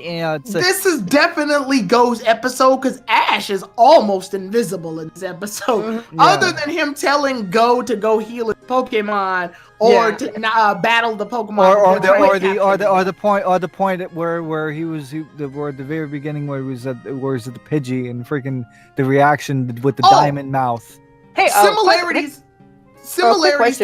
Go ahead, Nessa. Sorry, I was like, were they in Viridian Forest or outside of Vermilion Forest? No, I think they were in Viridian Forest. Okay. Viridian, yeah. I was like, because I wasn't sure, like, when I heard the Japanese version, because I was watching it without the subtitles, so I want to point this out. Go right Ash ahead. and Go's first attempts to catch a Pokemon was Pidgey, and they both fail. Ash and Go's first successfully caught Pokemon with the starter Pokemon on their team is Caterpie. Yeah, there's a lot of similarities. That's noticed. They both got that. There's a lot of little callbacks, which I think that's what we're gonna get. We're gonna get all these little subtle callbacks, just like last week's episode where freaking Satoshi is on, is hanging from a Flygon. That's a movie 6 reference. Yeah. I don't know if it was me though, but I could have sworn I saw a Pidgeot. Like that one. Pidgeot makes a cameo, and it's interesting because Pidgeot isn't in that native area. Like, if you look at Go's Pokedex, you don't see Pidgeot on that list. You see Pidgeotto, but not Pidgeot. I was like, it's implied that that's Ash's Pidgeot then. Yeah, because I saw it was just very quick. That was like that maybe 1 or 2 seconds that like happened. So I was just like, is that Ash's Pidgeot? Yeah. And I thought it was interesting that Go decided to catch all the evolutionary lines. So he wasn't satisfied with just catching Caterpie and evolving it up. Yeah, so basically he wants a living Dex. And he wants a living Dex. So, it's not a bad goal to go to. He is definitely a great person to dedicate to the catch happy fans of Pokemon, the ones that actually go out to want to capture as many Pokemon. And I think that's what makes this whole series have a broad appeal. We have Satoshi, who is the old school battler and capture, and you have Go, who is like the I don't give a fuck, I want my Pokedex filled now, motherfucker. Yeah, kind of guy. And this is definitely interesting because we've always been trying to play around with other occupations. We've got contest goers, we've got connoisseurs, we've got breeders, we've got researchers. Doctors. We've never with doctors. We've never played around with someone who just wants to capture Pokemon. Yeah, no, we never did that. I was like, I can't remember any times though, like dedicated to catching. Yeah, that's right. And we've dealt with Rangers. And I love the way that although I wish Ash would travel with them. That would have been kind of cool. But I do love the idea that he decided to capture all of the Kanto bug Pokemon first. It gives us a nice hint as to where he is in terms of completing his dex. Because we know that every bug Pokemon in Kanto, he's captured already. Like, we know that now. Nice little touch here, too. The Pokemon he captured, being bug Pokemon, are not very effective against Hibani. Scorbunny, yeah. Yeah, so that was a nice little touch there. So it's going to be he starts off with the type that he has the advantage. Yeah. So it kind of makes it easy for him. So it's like, okay, beginning. I don't think Hibani knows any fire moves yet. Ew. He doesn't, but he can still use his typing as the resistance. Yeah. Oh, that's true. Yeah. Typing is a resistance, yeah. So him and Hibani actually can last a while. It's only until Hibani gets poisoned that they decide to head to the Pokemon Center. Yeah. Mm-hmm. And I think they did that to kind of fill up some time. Yeah. Also to reference because the Pokemon original Center literally just happens and then it's over. No, but they also showed off the original design of Nurse Joy, which was nice there. Yeah, people were concerned about that. Original Nurse Joy. Yeah, because if you remember in the Bulbasaur episode, Jenny got changed up dramatically, and people were concerned that Nurse Joy was probably going to be something similar to that as well. But no, Joy is still the same as how she was designed, which I'm very glad to see that. At least finally a callback. Yeah, so there's a lot of callbacks in Pocket Monsters. I just feel people are kind of going for the wrong callbacks instead of the ones that are they're going present. straight for characters. They're going for characters right now. The problem is though, not a lot of people are noticing it because it's more of like the subtleties. It's like very subtle. I think if you're like like us though, since we can notice those little things and we can catch them, but most people don't. They're just like. I think we're seeing more complaining, like why is that doing this? Or we're still in the single digit number, so I don't expect characters. Yeah, but I will say this: out of every series that I've watched, I'd say that this is like the most focused episodes that I've ever seen at the beginning of a series. It's definitely different. This episode is definitely different compared to Sun and Moon. Compared to Sun and Moon, even Best Wishes. Mm-hmm. It's more of a focused line. I mean, and to be honest, it is kind of progression if you think about it. There's more. There was. Well, he uses the bug Pokemon in later episodes too. So yeah. So but what I mean is the focus on the main storylines or the main plot points. Mm-hmm. I love the way that they're going to tackle Go capturing all these Pokemon too. They put him in a research facility. They put him in the observer. I actually like that touch. The park? So they put it in a ranch, basically, just like Professor Oak. Like a biome. They put him in there, and hey, it's a reference to my Pokemon farm. Yeah, the difference is Professor Oak. Professor Oak does the same thing, but the difference is that he normally does that for all the trainers that came from Pallet Town. Here it's dedicated to Ash. Here it's just Go and Ash's Pokemon. Mm-hmm. So it makes the most sense, and more likely Go's gonna be utilizing this system more than Ash will. But you know. Oh yeah. Yeah. I'm kind of curious what Ash's team's gonna be like in this series. Pikachu. I really hope he catches more Pokemon than just Pikachu. That'd be stupid. Well, we have to see what's going to go on with the next episode, because a certain Pokemon. Like, I'm trying to think about it. Right. We know it's, We know what it is going to be. It's not going to be Suba. Sadly, but we did get the VAs, and one of them is being voiced in that episode. And it is confirmed to be one of Ash's captures from the New Year's special from Sun and Moon. Mime. Wait, what? Mr. Mime. Oh, I'm not counting that. Mr. Mime is gonna have a voice in next week's episode. If you notice, Mr. Mime has appeared in multiple episodes before, but hasn't had any dialogue spoken out. Oh. This is gonna be one of the more. Yeah. Remember in the. No. I said in some, not all. Example, I think it was episode 4 when they were going to Galar. Mr. Mime did not say a single... Oh, with the T, yeah, he didn't say anything. He pantomimed. Yeah, he appeared, but he didn't have any dialogue. He did the T thing, but he didn't say a word. Yeah, and then, of course, there's the recent episode right now where Mr. Mime was with them, and they went to go inside to check on the house, or what Go was doing, and Mr. Mime was there, but he wasn't saying any dialogues. However, next week's episode, Mr. Mime's going to be voiced. So that means... Yeah, but I always count Mr. Mime as deadliest Pokemon. According to the New Year's Eve special, it's Ash's.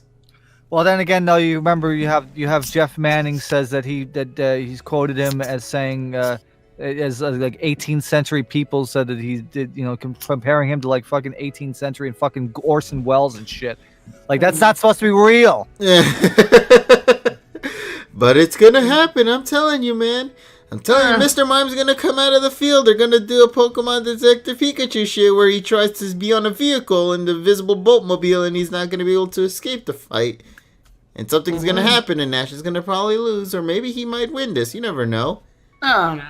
Oh, and I want to, I guess, like, let's see, in the episode, I do like the music. I wanted to talk about the music. Oh, dude, the battles are so good. My favorite song is the one where Bunny's fighting Scyther and the music in the background. That, I need the soundtrack specifically for that song. I gotta go back and rehear everything, because I don't remember exactly what the music... They played the trainer battle theme in this one, too. Yes. They also played the wild battle theme from Galar. Yeah, they played the wild battle theme Galar, and it's like, holy shit, that sounds amazing. Well, they played the wild battle theme from Galar in the Lugia episode as well. Yeah. But still, though, it's always still good to hear. We got the wild battle theme, we got the Lugia battle theme, and then this new song that shows up when Scorbunny and Scyther fight, which I need. Like, I need that song. Another thing, I think this continues on to prove what TSS was talking about a while ago. Regarding how these tracks feel like they are being done alongside the episodes. Yes. Because they work a little too well, to be honest. Yeah. So it kind of proves the point. I was told this song was used again in the Lugia fight. Again, climbing Snorlax. So. Yeah. But then again, though, he's probably playing it. He's probably playing the orchestration to the track. Yeah, so he's working the songs to work with the episodes. It's a nice little, interesting little touch there that I am kind of glad they do, because I feel like it's really good, man. Like, the soundtrack in this series is honestly so refreshing. TV Tokyo Music. Please, dear God, give it to us. I mean, if you won't give us best wishes to Sun and Moon, at least give us Pocket Monsters. Come on. Something. Yeah, okay. You know what? If you want to, don't even give us the Pokemon remixes. Just give us the other tracks exclusively made for Pocket Monsters, the anime, not the actual remixes. That means that would mean we would get the Scorbunny versus Scyther fight song, and I love it. Yeah, we'll still get some good pieces out of it.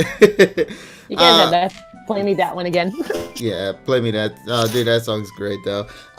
So a couple of things we should probably talk about in this discussion. So we talked a little bit briefly about it. Pidgeot made an appearance of some form, and people are theorizing that could be a hint at something, because it's such an odd little reference that they would kind of just throw there. Also, fun little fact. you wouldn't be able to tell that's Pidgeot from the angle they had that thing at. I mean, I can because I know Pidgeot's wingspan, and I know that Pidgeot the has tail. The tail. Pidgeotto has a multicolored tail with yellow and pink. Yeah. Pidgeot has red. No, but I'm just saying, like, if that scene just passes by quickly, you won't be able. Yeah, then it just looks like a Pidgeotto just passed. Yeah, exactly. Like, if you can't pause the episode, you think that's a Pidgeotto, but because you can pause it and kind of break things down bit by bit, you'll notice that that's a Pidgeot. I find that so amazing that they decide to kind of throw that in there for some reason. And I'm okay with just a cameo. I don't need Pidgeot to show up in Ash's face and Ash is like, oh, Pidgeot, that. Like, I'm okay with this because he's doing his job. He's defending the Pokemon. Mm-hmm. He's like, he's protecting his flock. Yeah, he's protecting them from the Fearos, which there are no Fearos or Spearos. Thank you very much. And Pidgeot. Which actually works well with what happened with the original series, with how Pidgeot was doing his job. There's no Spearos and Fearos. Pidgeot's just like, I'm just doing my job. That Pidgeot's level 100 by this point then, man. Right, he's like, I'm just doing my job. Spearow shows up and he just pecks it to death. Get back out of here. Doing my job. He probably feared. He was like, don't give, like, he's like, I don't give no fucks about it. Yeah, he's like, what are you doing in my forest, man? Get out. Get the fuck out of here. The Spearos are like, Pharaoh, we're so hungry. Can we get some orange Meridian Forest? You stay out of Meridian Forest. You must never go there. There ain't nothing there for you. I'm like thinking like the Lion King. Everything the light touches is our home. What about that place over there? Oh, we can't go there. That's Meridian Forest. Pidgeot will fucking kill us. Hurricane. Yeah, Ty just said probably knows Hurricane. God damn, the four pigeons. Bird aware. If Hibani's VA voices Pidgeot, it's plausible. Oh, well, I guess there's that. Oh yeah, Megumi does it. Yeah. Dude, if Pidgeot comes back, that shit would be great. Now, references aside, like I said, no. As of right now, I'm glad. I want Best Bird to come back. As of right now, I'm glad that it did make it. As of right now, I'm glad it made its cameo. I'm glad it made it. We don't need something big from Pidgeot. To be honest, Pidgeot wasn't really a grandiose Pokemon of Ashes. So yeah. If we get this, that's fine. At least they acknowledge it. That's the most important. At least they know he exists. Mm-hmm. With that being said, though, I wonder if we might get other references to other Pokemon then. Like, do you think we'll see Lapras? It's going to have to happen in Hoenn. Oh, yeah. Hoenn. Well, hold on. That would imply that Ash's Pokemon are in Hoenn, but they're not. They're Professor Oak's. Yeah. No, but I mean, like, Pokemon that were released or are, like, you know, with somebody else at this moment. You know, for example, like I was gonna bring up Lapras. What if Lapras makes an appearance? Just I can see that. Yeah, I can see Lapras showing up. But it has to be the same design as Lapras was, because it is a completely different design. Lapras when it was. Well, no. When Lapras was in the Orange Island that way, it grew up. And, no, that's what I'm saying. The grown-up Lapras is different from the regular Lapras. Really? It has a different look to it. Oh. If I remember from the top of my head, hold on, let me go get an image real quick. Yeah, I would say I'll do it compare and contrast. Remember. Yeah, he didn't grow up because he didn't have the baby eyes anymore. And he didn't have the lighter tone on his body either. Yeah, I don't remember. Darkened up. I haven't seen that episode since like I think maybe 2001. So like I can't remember. Here we go. There's like somebody had posted a GIF here, so. Okay, I would be happy if Oh, okay, I see. Yeah, okay. Yeah, he doesn't have as many spots as your regular Lapras. But that's implying that Lapras probably is still growing or didn't grow, so who knows? It's Nessie now. You can see his eyes. His eyes doesn't look as baby. Yeah, they're deeper. No, they matured. The snout is larger, the horn is bigger. Mm-hmm. It's the small little touches right there that I would love to see that. Yeah, but I feel like that's what this series is trying to aim for. It's not trying to throw references at your face. It's more like playing with you in terms of you looking for them instead. They're Easter eggs. Yeah, it's basically like playing fucking Where's Waldo, except you're not paying attention. Yeah. Where's the references? Yeah, and there are a lot of them in this episode. That's the cool part about it. Like, it's not even something that you'll easily catch. It's literally something that you have to go out of your way to kind of break things down bit by bit. Like, for example, trying to get Pidgey. Yeah, like go catching Pidgey or attempting to catch Pidgey and then getting blown away or something like that, similar to Ash, or the Caterpie capture, similar to Ash. You know, Just to name a few. Or the fact that when they both kicked the damn tree and Metapod fell out and hit him on the head, Satoshi in the head. Yeah, that was great too. And then Pikachu and Scorbunny did that too. Yeah, where they kicked and then they did their attacks and everything. It's stuff like this. I was like, Scorbunny uses his feet and Pikachu uses his tail. Yeah. So let us talk about the most important thing that happened in this episode, though. The biggest thing about this episode, in my opinion. Ash and Koharu finally spoke with each other for one line. Yeah, for one line. Oh yeah. Oh, they haven't spoke really here. They never spoke at all in this entire series. Ash always stalks with her. She never says anything back. The girl. Okay. Yeah, like, Koharu. I didn't know her name. Yeah. Okay. I didn't know her name. Actually, to be honest. She finally acknowledges Ash as a character. He's like, "Oh right, you live here, don't you?" Like she just straight up ignored Ash for how many episodes now? 6. So ridiculous. Yeah. She doesn't give a damn about him. People are like, "Oh no." No, boo you. Well, yeah, he's not my boyfriend. Like, go. So it's like I'm like, oh my god. Now that I think about it, yeah, Koharu finally acknowledged that Ash is a human being for once. Like, actually have some form of a dialogue. That's actually really great. And I guess a lot of people thought that she's going to be more involved with them, but she only makes maybe like a couple. Like they're taking their time. They're taking their time with her. Although we do see she's going to interact slowly with them getting tomorrow. involved into the world of Pokemon. I don't think Koharu really cares for Pokemon one way or another. I mean, she has Yamper. But I think when you have a father who's researching Pokemon, constantly studying Pokemon, all about Pokemon, as a teenage girl, you kind of don't give a shit.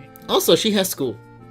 Yeah. That too. Yeah, she has an actual social life. Yeah. So it's kind of like, when Nessa could probably back me up on this one because she's an actual girl. I'm just saying from my perspective. Yeah, real. When you're a teenage girl, there's a moment in your life when you start to get distance from your parents, mostly because like you're not a kid anymore. Oh yeah, I'm actually experiencing it right now with my friends, 2 girls. So like they're all teenage.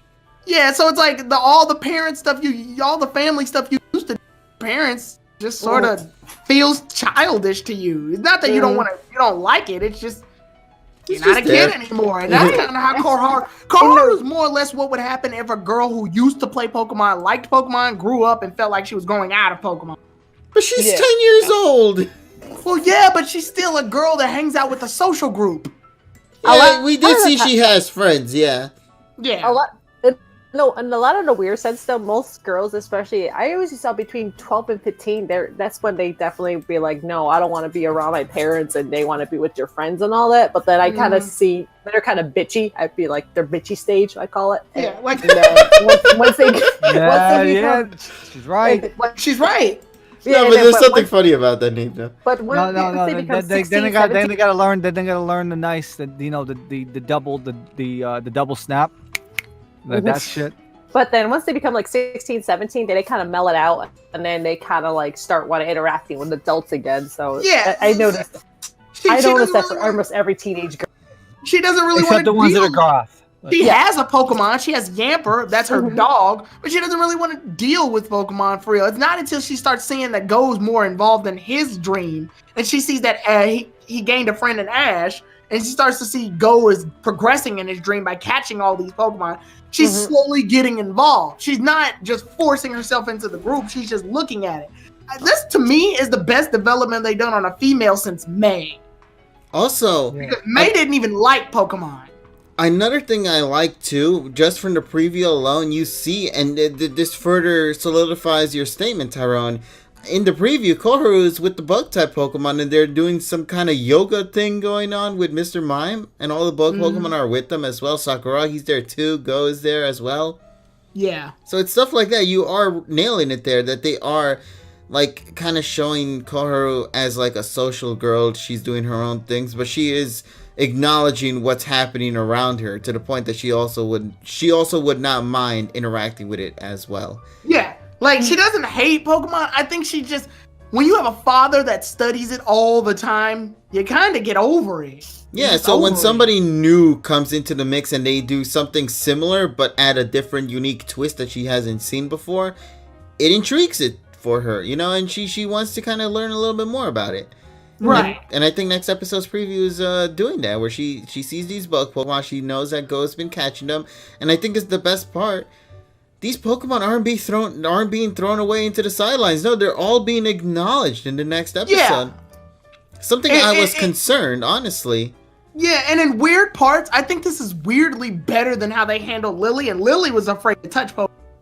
But the problem with Lily and versus Koharu, I think they took Lily to the extreme. Like, I like Lily. I like the development she went through with Pokemon, but they took her to the extreme because they made her afraid of Pokemon. Koharu's not afraid of them. I think she's over them and she's getting back into it. She just needs someone to motivate her to go into it. I think Lily, like, if you were to ask me which person's more realistic, it would be Koharu, because Lily's good development, but it's hard. It's rare to find a character like Lily. In the real world, Koharu is good development in the sense that Koharu is very reminiscent of a person who left Pokemon and is coming back to it. Just like I did in 2000. Like a Gen 1 or 2 becoming a Gen 8. She's like a real person. Like a real person could leave Pokemon and then they find something they like and come back to it. That's what Koharu represents. And they've never really had a character like Koharu. And it's interesting because, like, I'm kind of glad that, while many people might not like this, I'm kind of glad that Koharu is not getting that much screen time. Yes, because it makes these scenes, it makes these scenes much more impactful in a way. The subtlety of each that was scene. my other problem, is that they really pointed out how much Lily touched, almost to an annoying standpoint. They try to shoehorn it into every episode. Yeah, they really had to show off that she was afraid of Pokemon, and I'm like, we get it. You could do little stuff like in the background while Pokemon might get close and Lily might like scurry away. Weirdly enough, in X and Y, they did something similar to it, where they're all taking a picture, and we know Serena likes Ash because she sort of slides her way closer. Yeah, she doesn't even like move. She just somehow slides. Yeah, she defies all physics and sort of gravitates towards Ash. It's subtle. It's something that's not focused on, but it's something you notice when you see it. Also, Lily, and I'm not bashing Lily. It's just, it's something I've noticed when you compare and contrast two people that are getting into the world of Pokemon, because I see that's the route they're going now. They're trying their best to make a character where Pokemon has an influence on their life enough to the point where they're getting actively involved with them now. Yeah. Also, speaking about X and Y, did you see that XY reference in this episode? I'm sure you're gonna tell me, and then I'm gonna go, oh yeah. Is that the tweet? Wow, you're not a true XY stan like I thought you were. I mean, hold on now, because this is a broad horizon we're dealing with. No, Stan, it's so simple and something very easy to catch. It was literally just a background edit. A background edit. Okay, allow me to explain. There is a moment where Go and Score Bunny, they do the high five thing. And then the background changes to like that pinkish, yellowish design to where they have all the stripes in the background, like how it was with X and Y. Oh, yeah, that. Yeah.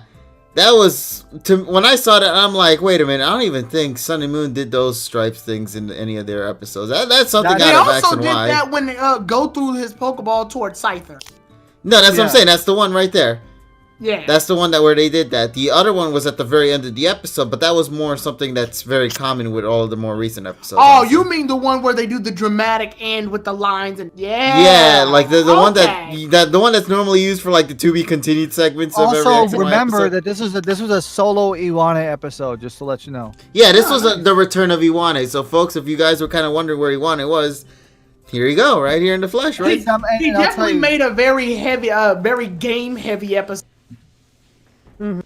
Also, I think that also makes sense with the references because, I mean, he's been there since the beginning. He knows everything. He loves and appreciates continuity. You see this man post pictures consistently on social media. He knows the history of Pokemon and he loves it. So that's the one with the chocolate and stuff. Yeah, exactly. So it's like you know this. So that these references, you could tell that they came from a fan's point of view because he's just like one of us in terms of a fan of the series and would love to appreciate seeing these little nods every now and then.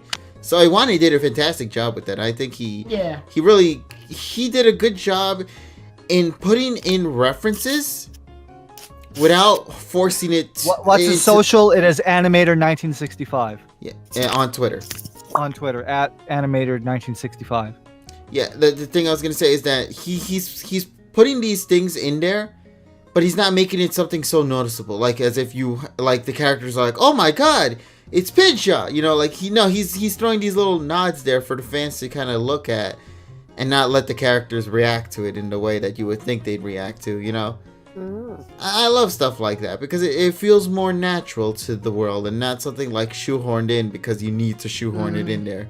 Yeah. Let's see how far they can go with it, though. I'm kind of curious because next week's episode, as you guys already know, is going to be the last episode of 2019 for the Pocket Monster series, and they're going to end it off in the Battle Frontier of all things. Kind of. Now, let me point this out for a second because somebody pointed out on Twitter, and I think TSS was going to beat me to the punch.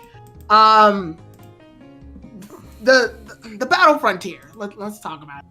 The Battle Frontier is not restricted to just one frontier. There's multiple frontiers based on the region. Case in point, Pokemon Hoenn, or the Emerald, Ruby, Sapphire, Emerald had a Battle Frontier in the games. Pokemon Platinum has a Battle Frontier in its game. Heart Gold and Soul Silver uses the same Battle Frontier from Platinum, but essentially, Johto has a separate Battle Frontier. So with that being said, there's Battle Frontiers in Hoenn, but in the anime, the Battle Frontier that Ash took on was in Kanto. So if you're hoping that Ash is going to meet all of the Frontier Brains from Hoenn in this episode or reference them, he's not.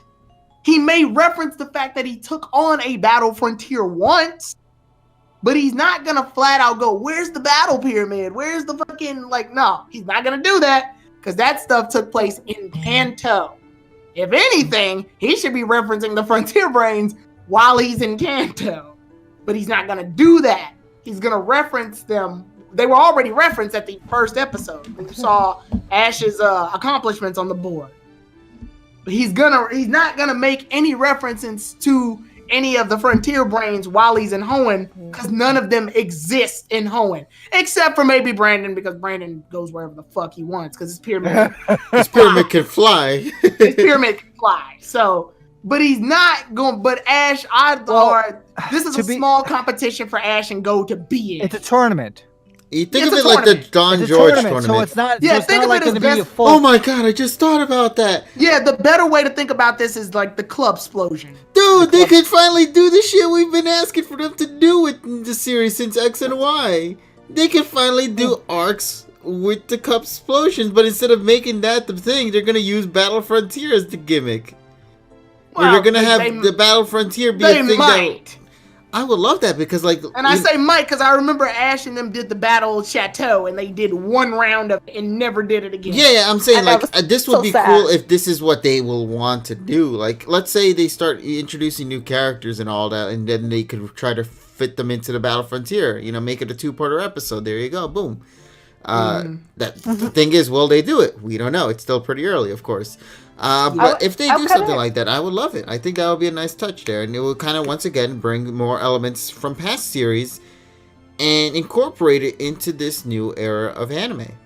Yeah, but I think, in TSS, I think you're backing me up on just to fight that whole controversial, we want to see Ash talk about the old Frontier Brains and meet the old Frontier Brains. But he's not, because the Frontier Brains took place in Kanto. The confusion with this, though, is that the Battle Frontier took place during Generation 3. It was during AG, but it wasn't in Hoenn. It was in Kanto. Yes. So, yeah, there's where the confusion starts. And to add on to it, Pokemon Emerald was in Gen 3, and it had the Frontier Brains in Hoenn. So I can see the need to point that out. I think the reason that they had Ash and go to Hoenn was because of the Battle Frontier. If anything, I want to tell myself that the new Battle Frontier that was supposed to open in Omega Ruby and Alpha Sapphire is the one that's in Hoenn currently. So we're referencing the video games before the anime. Let's see how it is. Pretty much. I was is it like now like the current Battle Frontier system where they have tiers? So like now like because I wonder if they're gonna go by tiers. That's Battle Tower, which is a completely different animal. Yeah, I think what they're gonna do is just have a simple tournament. And from the looks of thing, I think it's gonna be like each trainer chooses the Pokemon for said battle. Because is Go using his Scyther in this? Yes. Well, yes, because he's using Scyther, and he's using Scyther probably because Scyther is the one that shit. So logically, Scyther and I think Score Bunny. He's using Score Bunny because Score Bunny, but Scyther's the one that gave him the issues. Yeah. So obviously, it's the strongest of the Pokemon. Also, somebody made it's like 2 Pokemon can be entered. It's going to be Pikachu, and I bet you if Mime. If it Mime. Mime. But anyway, go on, TSS. Sorry for interrupting. No. If people say like, oh, it's Charizard, and it's not gonna be fucking Charizard. It's gonna be fucking. Yeah, but it's not gonna be. It's. I would personally like. I mean, and it's not gonna be Sceptile Jikain either because it's too fucking early for that shit. Natsuba. Yeah, I mean, if it is, I would fucking yell at 4:00 in the morning. The entire world suddenly shook. What the hell happened? I wouldn't mind if it's something simple like Scraggy or something. Oh hell no! Scraggy has nothing to do with Hoenn. Well, he doesn't, but it's one of Ash's Pokemon, and it's sound of shouldn't be here that is here. Now it would be funny, actually. Torkoal? Torkoal is gonna go drown in the water. Torkoal. You know what's funny though? I would see that happen more than the others, and that is because we've seen Torkoal a lot in the last like. I'm not against Torkoal showing up. Yeah. I mean, it would be nice, and plus, it wouldn't be nice redemption because it's lost all the fucking time. I could see it. Yeah, that would explain the summary where it's like in the battle that Ash needed needed Pikachu the most, he sends out, and then of course this Torkoal's like, ah shit, this guy, the one that never wins any battles. It's like, oops. Yeah, like Torkoal's like, what the hell am I here for? Why'd you bring me here? The summary's saying that Ash is doing really well, so this is putting a halt to that, probably. Yeah, because he's using Pikachu and nobody else. Yeah. Right. And Pikachu's kicking ass. Right, and Pikachu's just pretty much This is Pikachu's series. Like, Pikachu's been sidebarring every debut. I mean, he's a champion. What the hell are you expecting? Technically, he didn't lose the Lugia. Evolves. Technically, he didn't lose. Yeah, technically, he didn't lose the Lugia. He fought Lugia, shocked it, and then that was it. Level 100. So yeah, level 100. Pikachu's been railing everybody. He got like fucking 700,000 experience for that fucking battle. Right. Yeah. So yeah, I'm curious to see what's going on. It's a Bayleaf, but no, we're not gonna see Bayleaf. But yeah, it's interesting. I guess we'll find out more about this really soon. Oh, dude, Corphish would be pretty cool, though. Not gonna lie. That would be cool, actually, because Corphish is very good. Yeah, it would be fun to see Heigani. Besides, I want to hear, hey, you know. Hey, listen, man. Any of the AG Pokemon would be great because, first of all, it's Hoenn. It only makes sense to have the squad there for that. Yeah. Also, Corphish, I feel like, is underappreciated. He needs more love. I know Corphish made an appearance in Sun and Moon, and that was nice alongside with Totodile. But I'm still saying, like, it would be nice to kind of see Corphish also come back and show its battling side, because Corphish is a badass, man. I still love that battle it had with Swellow when they fought against the Frontier Band. Where they fought against Tucker, yeah. Dude, that shit was the best Battle Frontier episode. Wow, yes. Yeah. Magic. Battle Frontier in the background, dude. Oh, so good. That's why I say people shit on Battle Frontier. You gotta watch it in the original fucking language because it's the best shit. Yeah, dude. Well, I hope one day it'll be completely subbed, though. One day. We could finally get subs for the original Battle Frontier arc. That would be the day. But yeah, like, you know, I feel like maybe we'll see something. Maybe we're overthinking things. The thing is, though, I'm excited to see how this episode's going to turn out because it also states that Goze is going to have his first battle in this one as a trainer. Against the trainer, yeah.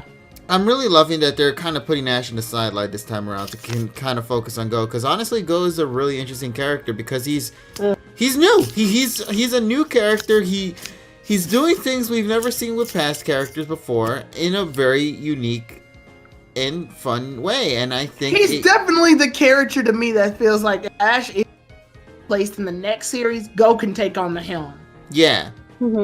I would not mind because I feel like he's doing a really good job on his own. Like Go is able to really be comedic with very dynamic voice acting. And I point out like I pick out stuff when I see it, and I know it's very small, but obviously there's a scene where they're checking out all the Pokemon that Professor Sakuragi put in the little observatory area, the exhibit area, and while that's happening, Koharu's on Go's right side and Ash is on Go's left. Yeah, and they're standing that way. The way the three are standing, and the way the three are standing, just gave off this like vibe to me, like Go could be the main character for this. Yeah, like Ash is. You know what this is, and I think this is the best way I could put it. It's like the transition. No, not just that. You know what this series is starting to feel like? I know I said this for Sunday Moon, but I feel like this is actually starting to be for Pocket Monsters, because there is one core thing that Sunday Moon didn't do that Pocket Monsters is doing. This series is really starting to feel like everyone's story. Because in everyone's story... Yeah, I can definitely see, like, I got a lot of the vibe from when Ash and Risa had to catch Eevee. Not just that, how Ash was sort of in the background. Like, he was there, but he ties everything together, but he wasn't the main focus. It was everything surrounding Ash that was the real thing that was, being given more attention towards to. Here, Ash is that again. Ash is in the sidelines. He isn't really adding anything to the story, but he's rather connecting everything that everyone is doing and putting it and merging it together. Yeah, he has his knowledge, I actually never thought of that way with Ash. No, but I didn't think about it until this episode, because it's like... Well, Yajima is the supervising producer of the series. Yes.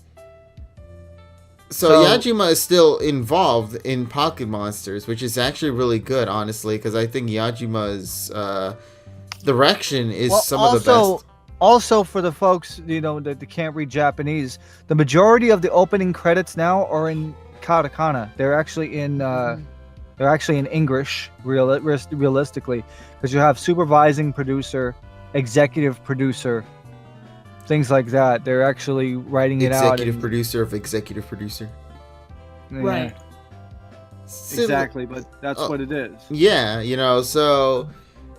We'll see what happens. I'm really excited for this series though. I know I've said that every week, but every week feels different. And I like it different because we've gone, ever since DP, we've had some rehashes of like episodes from the older series. And I definitely feels like a breath of fresh air. Yeah, and PM 2019 is actually doing something different for once. But not in a way, but not SM different. That's short bus. That's short bus special different. We're talking about real difference, like breath of fresh air difference. Yeah. This is definitely a breath of fresh air, to be honest. Like I've been enjoying. So far enjoyed every episode. So it's like it's kind of like an interesting, different take though. So, but I think also I really like Go a lot too. So that's probably why I'm more invested in this series. Yeah, Go's character is the best character in a long time. Yeah, without a doubt. I will say it's also fun though. Small little Ash development. Well, small little Ash moment. They ask Ash what his dream is, and he says he's gonna be a Pokemon master, and he gets very non-specific about it. He keeps it really vague still. And it also debunks too that it no longer means that you have to catch every Pokemon to be a Pokemon master. Yeah, it doesn't. Or be they the strongest trainer. They point out all the possibilities. Yeah, they point out all the possibilities. They're like, well, do you mean like you want to be the strongest battler? And Ash is like, it's more than that. And even I think Koharu's like, does it mean you want to catch a lot of Pokemon? He's like, it's more than that too. He keeps it very vague, but at the same time, like I don't know. But what makes me respect it is that it's good to see that Ash is still on track with that. Yeah, but I think what makes me happy about it was that Koharu and Go were like, we might not understand it, but go for it. We support you, that kind of thing. I love that little touch there. It's such a nice little thing. You know, I know it doesn't add anything to the overall story, but I just like it when they're like, okay, we might not understand what you're saying, but you know, we'll give you our support. It reinstates the depth of Ash's character that he otherwise was about to, you know. Yeah. If after the league, because you know, after the league, a lot of people had really stupidly high expectations for him. Yeah. But I think now he's literally just sort of like traveling.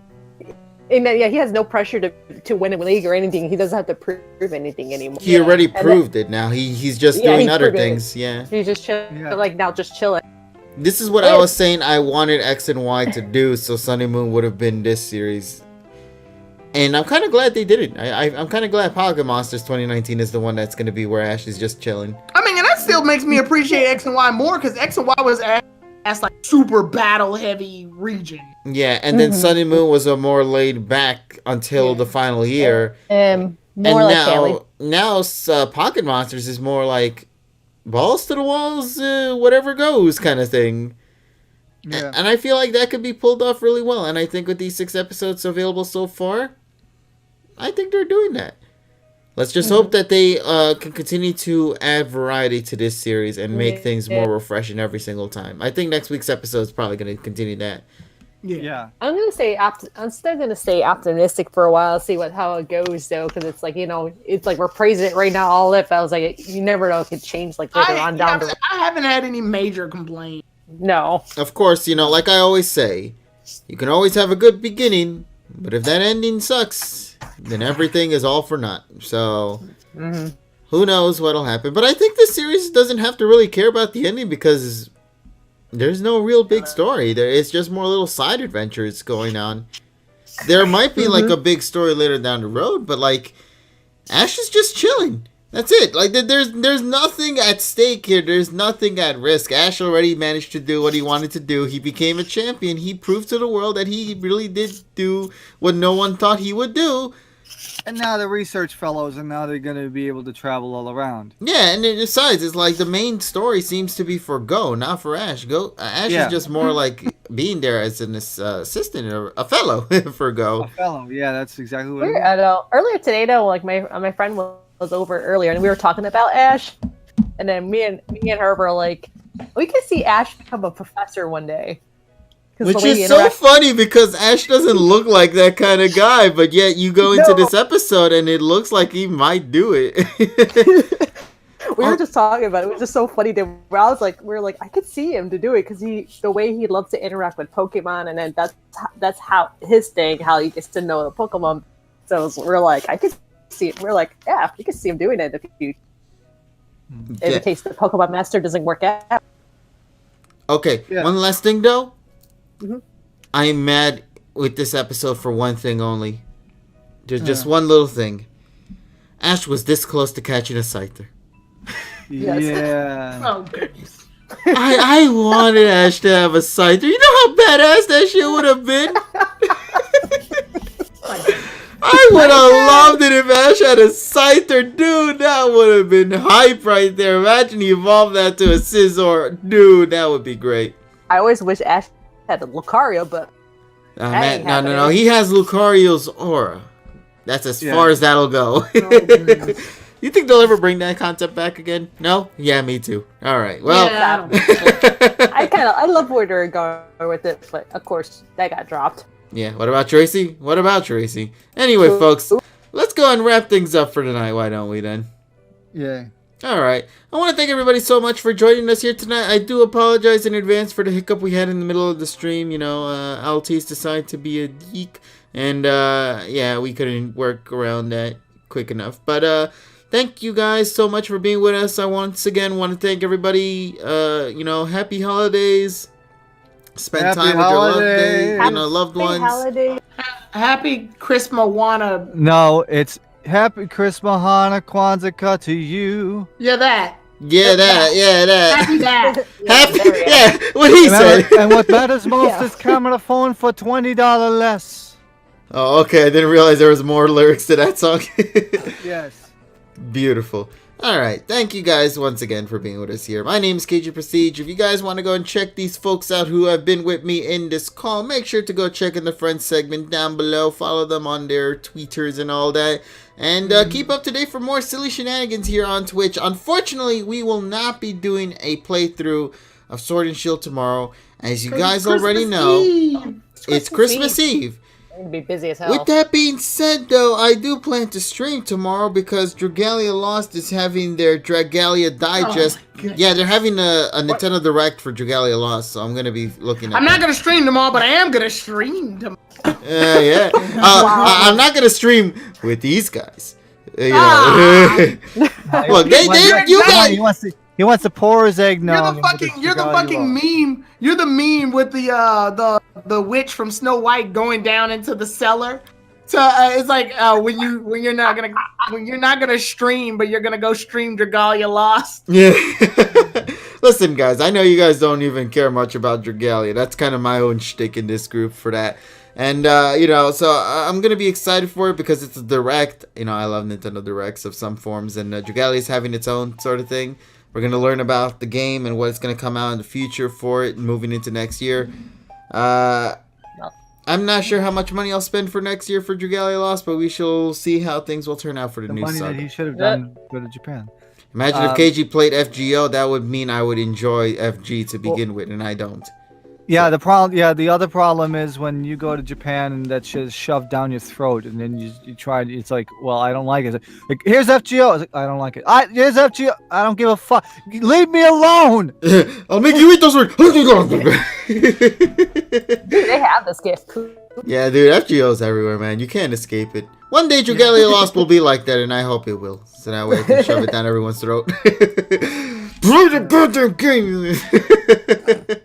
All right. Well, anyway, folks, thanks for being with us here. Sorry for a little ramble, but I'll keep you guys updated on Twitter in regards to that. So please keep up to date with me on Twitter. I'll let you guys know if I'm going to be doing a stream for tomorrow for Dragalia Digest and probably streaming some Dragalia as well because I also need help with dragon weapons and whatnot.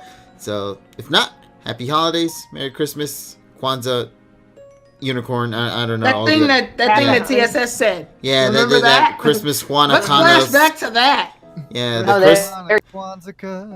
Merry Christmas Kwanzaa Conda Don't. I don't know. It's something. Wakanda forever. Wakanda forever.